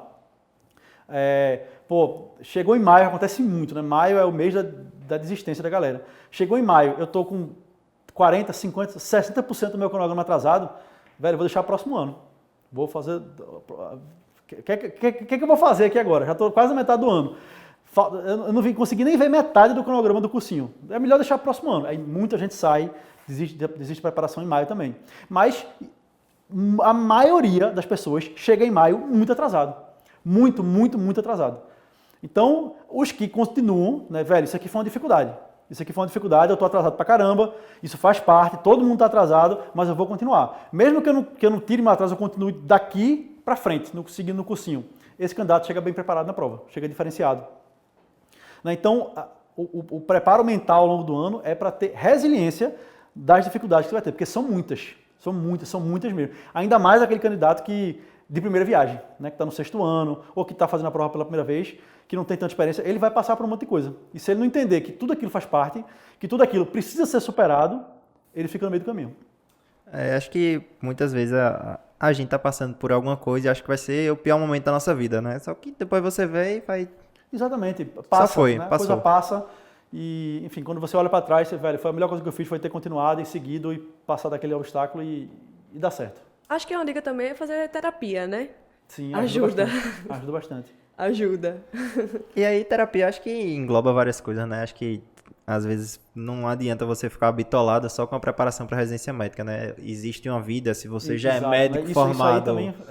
Se você já é médico formado, é só mais uma prova que eu tô fazendo. Mas eu já sou médico, eu tenho minha profissão, eu ganho dinheiro e, enfim, tô bem assim, a vida não pode parar, né? Você não pode deixar de fazer sua vida social, seus exercícios. Se você costuma ler outras coisas que não sejam assunto médico, você continua lendo, né? Sua vida não pode parar, né? A coisa continua. E se você pode fazer terapia, né? E você usa bem a terapia, porque eu já fiz isso e conheço muita gente que ainda faz isso, chega na terapia e não conta a realidade do que está acontecendo, né? Como se, velho, eu vou mostrar para a terapeuta que está dando certo, que o que eu estou fazendo está certo. Né? Já me passei fazendo por isso, já passei por isso, já fiz isso. E conheço muita gente que faz isso ainda, vai para a terapia e não fala a verdade. Né? E o que acontece? Você não se conhece. Né? As pessoas de sucesso, né? E vamos só mudar um pouquinho para o sucesso, né? Sucesso não é só passar na prova de residência, sucesso é muito mais do que isso, né? Você vai ter a residência para fazer, você vai ter toda a tua carreira pela frente, você vai ter outras dificuldades, talvez até bem maiores do que a residência ao longo da tua vida de profissional. Então você vai passar por um monte de coisa. E quem consegue chegar lá, depois da prova de 5, 10, 15, 20 anos depois, como profissional de sucesso, renomado, feliz, realizado, é aquela pessoa que se conhece, que se conheceu ao longo do processo, conseguiu superar as dificuldades e entendeu que cada momento ruim que ele passou é uma fase que todo mundo passa e que eu vou superar. Alguns não superam, né? Infelizmente, muita gente, como eu fiz até, bota uma especialidade que não é a que ele quer só para ser aprovado. Só para ser aprovado. Dá uma falsa sensação, eu fiz isso, eu estou falando por experiência própria. Por quê? Eu não quero estudar mais 1 ou 2 anos. Mas, velho, os próximos talvez. A gente, nossa geração, vai trabalhar até os 90, se brincar. Então, tu tá com 25, 30 anos agora, tu vai passar uns 60, 65 anos, 50, 50... Eu sou muito ruim de conta, viu? Putz, grila. Matemática para médico. E era nefrologista, queria anestese, e é ruim de conta. Exatamente, né? Então, você deixar de passar por uma dor, que é ser reprovado agora, em prol de todo o resto da tua vida, velho, isso vai te trazer muita frustração ao longo do caminho. Então, isso faz parte do processo de você se conhecer. Né? Pô, é só uma fase. Mesmo que eu não passe a primeira, que eu demore 2, 3, 4 anos para passar, como acontece? Às vezes a pessoa só quer, velho, eu só quero se for tal especialidade naquele hospital. Se não for ali, eu não quero mais nada. E aí é difícil passar ali. Aí tem que estudar mais mesmo, acontece. mas ele vai estar fazendo o que ele quer, no hospital que ele quer, e vai seguir o resto da vida dele na área que ele quer. Então, no final das contas, ele vai ser muito mais realizado. Tu falasse isso de se preparar alguns anos. Eu tenho um colega de plantão que, inclusive, quer anestésio também e realmente estava no terceiro ano. E ela passou esse ano, né? Foi, tipo, muito legal. E ela estava comentando que estava começando a pensar, pô, será que eu não faço clínica? Ela é casada, meu marido já tem especialidade e tal, não sei o que, já estou tentando há 3 anos. A pessoa vai se sentindo, vai ficando mais velha também, né? Mas aí, tipo, ela continuou naquela, né? Tipo, pô, vou tentar e deu certo, né? Então, tipo, acho que se você tá direitinho ali, se prepara, etc. Faz o que tem pra fazer e principalmente foca na mentalidade, né? Que às vezes acontece de algumas pessoas estarem bem preparadas, chegar na hora da prova, acontecer alguma coisa e errou tudo. Não foi bem na prova porque a cabeça não tava boa, né? Exatamente. E isso é um obstáculo, como também ir mal no simulado é um obstáculo, como também atrasar todo o cronograma é um obstáculo, como passar por uma dificuldade pessoal e aí parar por um momento de estudar também é um obstáculo, mas continue-se, supera-se e continua. Se você conseguir ter constância em tudo que você faz, não ficar trocando especialidade como eu fiz, se você conseguir ter constância em tudo que você faz, agora eu já me encontrei. Me encontrei não só no ensino, mas também no empreendedorismo. Eu acho que eu não vou... se por um dia eu não tiver mais no MR, por alguma coisa, algum motivo da vida, eu não tiver mais no MR, talvez eu vá empreender em outra coisa. Mas eu me encontrei no empreendedorismo. E talvez até eu vá empreender com uma coisa de ensino, não sei. Agora eu estou satisfeito, estou realizado, estou feliz. Mas é a constância de fazer aquilo que você gosta. Entendeu? Você quer anestésio, você quer dermatologia, você quer radiologia, você quer uma especialidade que é difícil, todo mundo vai passar por dificuldade, mas constância nas coisas, superando cada um dos obstáculos na constância, você chega, uma hora você chega lá. E um recado agora, principalmente no ano de 2022, não pós-pandemia, ainda estamos em pandemia, para as pessoas que já é um ano que mal começou e a galera já tá com o assunto atrasado, sabe? Qual é o recado assim que tu deixa para esse pessoal? Primeira coisa, não se desespere. Tá? Como eu falei, a gente vê isso todo ano. Muita gente atrasa no começo, atrasa no meio, atrasa no final. Todos os momentos vai ter um pouco de atraso. Então, aí você fazer uma programação, meu tempo permite com que eu estude tudo que eu estou atrasado e fique em dia agora, ou meu tempo só permite seguir acompanhando o cronograma do meu curso, as coisas para frente. Se você tiver tempo de revisitar tudo, encaixa uma programação ali de que, vou estudar, sei lá, 4, 6 horas a mais por semana, só para tirar o atraso. E aí lá para abril, maio, você conseguiu tirar o atraso. Se não, se você não tem tempo para isso, velho, siga. Quem passa na residência não é a pessoa que estuda mais conteúdos, é a pessoa que passa mais tempo constantemente estudando.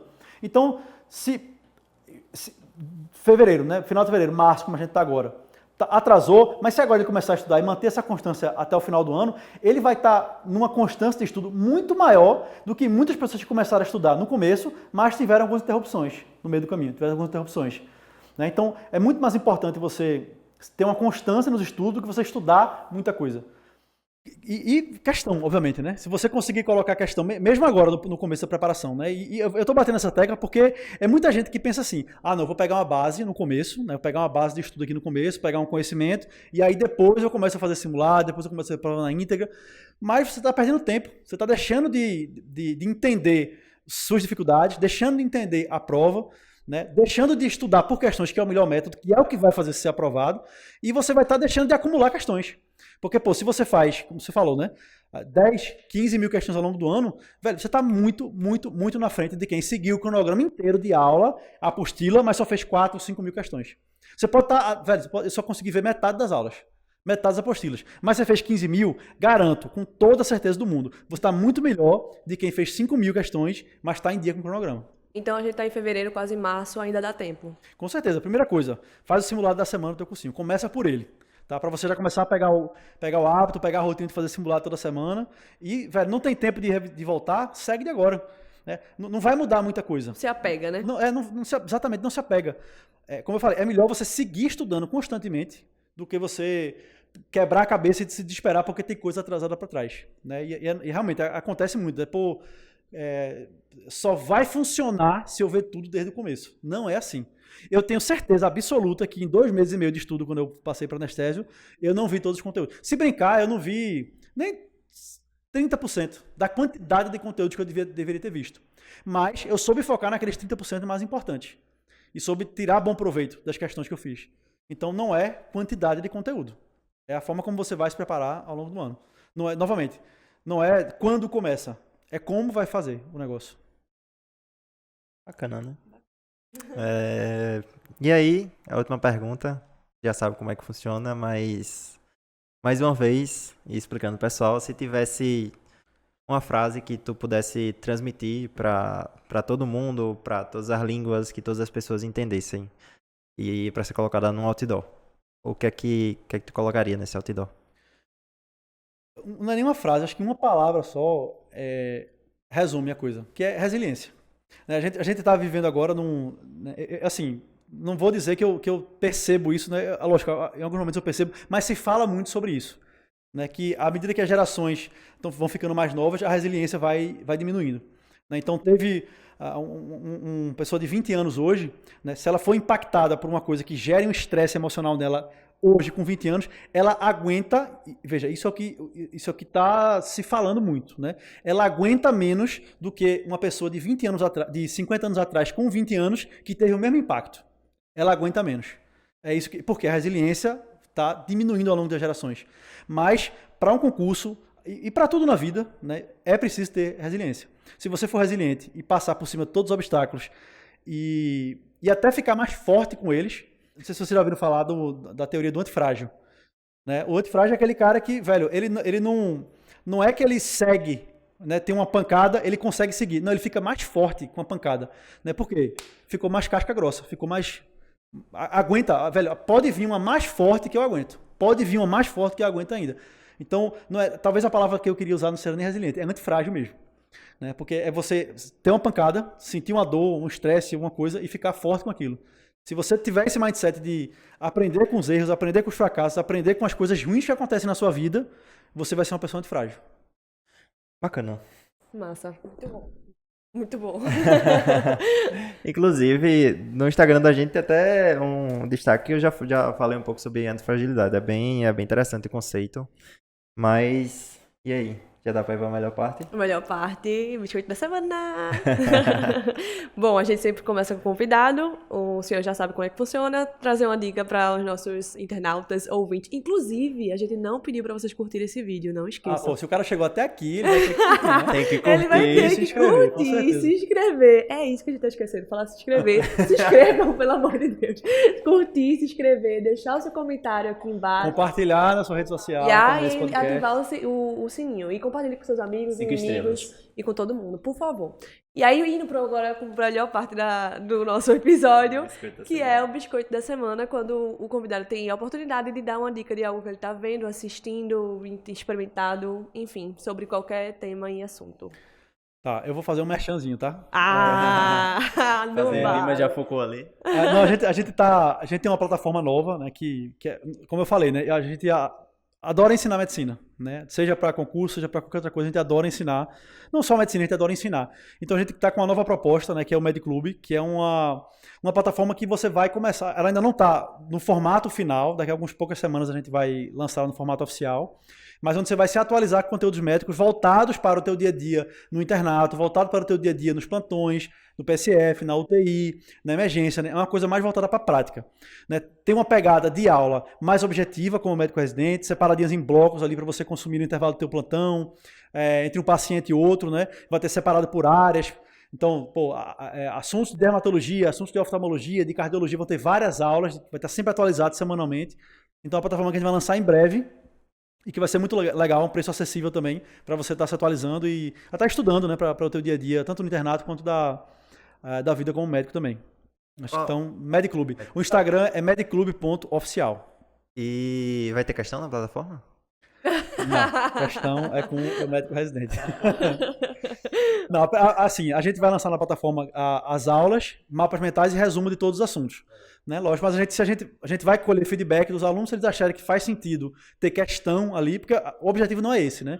É mais ter uma pegada mais de prática, a gente vai dar casos clínicos, né? Os professores vão apresentar casos clínicos, e aí a partir desses casos, a gente vai apresentando o assunto e mostrando os cenários possíveis para que ele aprenda com a prática. Uma coisa mais realmente prescrição. Exatamente, bem voltado para a prática. Como é que eu prescrevo uma reposição volêmica? Tá lá o soro fisiológico, quando é que vai ser soro, quando é que vai ser plasma, qual o volume que você faz. Enfim, vai ser uma coisa bem voltada para a prática mesmo. Isso é muito bom, acho que falta muito. Às vezes a gente tem uma teoria super aprofundada na faculdade, chega ali no internato, aprende muita coisa de orelhada, mas no final das contas a gente não sabe fazer as coisas, tipo, na hora de carimbar, pô, será que é dipirona mesmo? E Será você, que não é quando você se paracetamol? torna médico, você sente muito isso. Eu, tipo assim, faz tridil aí. Ok, vou fazer tridil. Aí, meu Deus, como eu faço tridil, Como sabe? é que prescreve? Como é que dilui, Quantas né? ampolas? Como é que dilui? Exatamente, eu A sei que tem que pegada fazer, mas ser como? bem prática. A gente já identificou, né? Todos os nossos professores, eles são professores que estão no meio acadêmico, né? Com estudante, com residente, com alunos. Então, a gente já identificou essa dificuldade que a maioria dos alunos recém-formados tem, e a ideia é resolver essas dificuldades. Mostrar na prática mesmo como é que ele vai ser um bom médico. E a plataforma de vocês vai ser só conteúdo médico ou vai ter mais algumas coisas, tipo... A princípio vai ser só médico, mas esse ano ainda a gente vai adicionar outras coisas que também fazem parte da vida do médico, né? Finanças para médicos, qual é o médico que sabe manejar Nenhum. as suas finanças, né? É muito difícil encontrar um médico que tenha consciência sobre isso. Então a gente vai colocar conteúdos ali também sobre marketing digital, né? Que você tem que, né? É importante que você tenha algum conhecimento sobre isso, porque o mercado está exigindo. Sobre ética, direito médico, inglês médico, né? Enfim, vai ser uma plataforma bem completa realmente, para o dia a dia, para Já tem o médico ser um bom uma data profissional. de estreia? A gente vai lançar dia 31 de março o que a gente vai chamar de Mediclub Experience. Que, não sei nem se eu poderia estar falando isso, mas... Exclusivo, viu? Exclusivo. Conteúdo exclusivo, só no Café Comédia. Vai ser como o próprio nome diz, uma experiência gratuita, né? A gente vai liberar um monte de conteúdo lá gratuito para todo mundo acessar, conhecer a plataforma. Posteriormente, eu acredito que em final de maio a gente vai lançar uma versão paga por assinatura, que ele vai ter acesso a mais conteúdos, mais aulas e vai ser atualizada semanalmente. Mas nesse Mediclub Experience, já vai ter dezenas de aulas para ele conhecer, acessar e se atualizar. Então vai ser uma experiência bacana. Então, 31 de março, anotem aí. E agora tu? aí? Eu? Pode ir, primeiras damas. Ai, Primeiro toda vez que faz convidado isso e depois comigo. as damas, né? Bom, meu biscoito hoje vai ser bem sucinto, eu espero. Esdra já tinha dado um biscoito, acho que esse episódio já vai ser lançado antes desse, do podcast A Culpa é do Cérebro. Acho que não sei. Mas Enfim, existe um podcast chamado A Culpa do Cérebro, que é na verdade, um especialista em neurociência. E ele fala muitas coisas sobre técnicas de estudo, sobre como aproveitar melhor o seu dia, como consigo acordar mais cedo e etc. Existe um episódio específico que eu gostei muito, e aí tem muito a ver sobre o podcast que a gente está gravando aqui hoje com o Dr. Bruno, que fala sobre técnicas e as melhores técnicas de estudo. A gente falou muita coisa aqui, mas eu acho que eu acredito que ele dá um embasamento mais científico sobre o que a gente está falando hoje e faz muito sentido. É o episódio 14. Eu escutei no podcast do Spotify, tá? Mas eu acredito que deve ter em outras plataformas também. Episódio 14, técnicas de estudo. Vale muito a pena escutar. Você aprende lá sobre o que a gente falou sobre questões, e aí ele dá um nome sobre isso, né, que é o efeito teste, e tem outra tática que é a página em branco, que é basicamente você... Enfim, vocês vão escutar, vocês vão dar uma checada lá e conseguir embasar tudo que a gente falou e se alimentar também. Acho que acredito que quando você aprende mais sobre como... se conhece, aprende mais sobre as técnicas de tudo. E o porquê, né? E o porquê você está fazendo isso. Não, porque Bruno falou que era importante fazer questão, então eu vou fazer questão. Não. Entendeu? Sabe? Entender por que você está fazendo isso, que realmente funciona, de onde vem, qual foi o estudo e tal. Acredito que dê mais certo. Pelo menos pra mim, funciona mais. Meu biscoito também vai ser um podcast. E é um podcast que eu comecei a ouvir recentemente. Já que a gente falou algumas coisas sobre não estar preparado, sobre ser muito imaturo. E uma coisa assim, um assunto que eu gostava muito na escola mesmo, no colégio, era a história. Eu gostava muito e, tipo, tinha algumas disciplinas, por exemplo, filosofia, que a gente não conseguia, não aproveita no ensino médio. A gente tem grandes mestres ensinando a gente, ensinando história, ensinando filosofia, ensinando coisas super importantes, coisas de geografia, de geopolítica, e a gente não aproveita. E o podcast que eu quero indicar é História em Meia Hora. É um podcast sobre história, obviamente o título já fala, e que é em 30 minutos, meia hora. E, tipo, tem vários assuntos. Vindo pra cá, eu tava escutando um podcast sobre a história de Martin Luther King. E como ele foi importante no combate do racismo, da segregação. E você escuta umas coisas assim que você não consegue imaginar como era, tipo, há 50 anos atrás. Isso era, tipo, normal, era permitido na lei, né? Tipo, é surreal. E, tipo, tem muito episódio, tem muita coisa pra você ouvir, tem muita coisa interessante. E que a gente tava comentando aqui antes, que as pessoas esquecem muito rápido das coisas, né? O brasileiro esquece muito rápido da história, tanto é que a gente teve aí a ditadura militar super recente e as pessoas não lembram como era viver naquilo, né? Então fica aí a dica, o podcast História em Meia Hora, vale super a pena, é super rápido. E é uma pegada assim, é bem didático, não tem muita enrolação, o cara fala da forma bem fluida, bem tranquilo, acho que vale a pena aí a indicação. Primeiramente, muito obrigada, doutor. Eu que agradeço o convite. Muito obrigada mais uma vez, né? Se quiser chamar de novo, falar de outras coisas, vamos falar. Você vai falar de novo e vai falar de novo como foi sua história, como... 150ª, Se você quiser gravar um podcast ensinando finanças para médicos, né? Tipo, falando básico. básico. Aprender, aí depois eu posso falar. Mentira. Não existe. Não, mas a gente traz um especialista para falar disso. Acho que vai ser bacana. Acho que é uma boa trazer alguém para falar sobre finanças. Enfim, a gente se forma e não sabe de muita coisa, né? Mas agradecer realmente por estar aqui mais uma vez, por estar ajudando a gente aqui a crescer, a essa parceria que está sendo muito boa pra gente, né? O importante é isso, é quando 1 mais 1 dá 3, a gente tá somando aqui esforços e tá sendo muito bom pros dois lados. Acho que 1 mais 1 tá dando muito mais que 3 aqui, Tá mas tá sendo ótimo e pra gente é uma realidade muito legal e prazer receber aqui finalmente no estúdio, né? Nos estúdios do Médico Residente. Um som de qualidade agora, né? Com som de qualidade, exatamente. Tá bom o som, né, Dudu? Ficou bom, né? Pronto. Queria deixar mais algum recado aí pro pessoal que vai fazer prova, que tá se preparando, alguma coisa? Bom, eu vou bater muito nessa tecla de você não deixar com que as coisas, os percalços do caminho te abalem. Né? Acontece muito isso, uma dificuldade desanima, assim, isso não é uma coisa banal, né? As pessoas desanimam mesmo com algumas dificuldades, né? Pô, vocês lembram no começo da pandemia como foi, né? Era mais ou menos março, quando estourou aqui, março de 2020. Né? Março, abril, já é uma época que a pessoa já tem dificuldade para estudar, está começando a acumular, e aí vem uma pandemia, né? Pô, um abalo muito forte. Mas muitas pessoas continuaram estudando, muitas foram aprovadas, por quê? Superaram a dificuldade, superaram aquele momento ruim de crise e continuaram seguindo. Então, independente do momento que você está agora, se está um momento ruim, você está com muita dificuldade agora, fica tranquilo, entende esse momento e tem consciência de que ele vai passar. E se esforça para passar por ele. É mais importante. E aprende com o erro ou com a situação. Onde é que a gente pode te encontrar nas redes sociais? Tem um @, tem alguma coisa aí para divulgar? Siga o Médico Residente, né? Não pode deixar de seguir. E eu tenho o Instagram, Bruno Kois. Bruno K-O-S. Ok. Meu pessoal. Para finalizar, vocês já sabem, curtam esse vídeo, compartilhem com seus amigos, se inscrevam no canal, tá? Compartilhem no Instagram, no WhatsApp, avaliem a gente, com certeza vai ter aí onde você está escutando, em qualquer lugar, em qualquer plataforma, algum momento que você possa avaliar a gente, 5 estrelas, enfim, like, etc. Então, não se esqueçam de nos ajudar também, viu? Agradecer aí também os meninos bastidores, sempre proporcionando aqui se tornar realidade, Dimas, Dudu.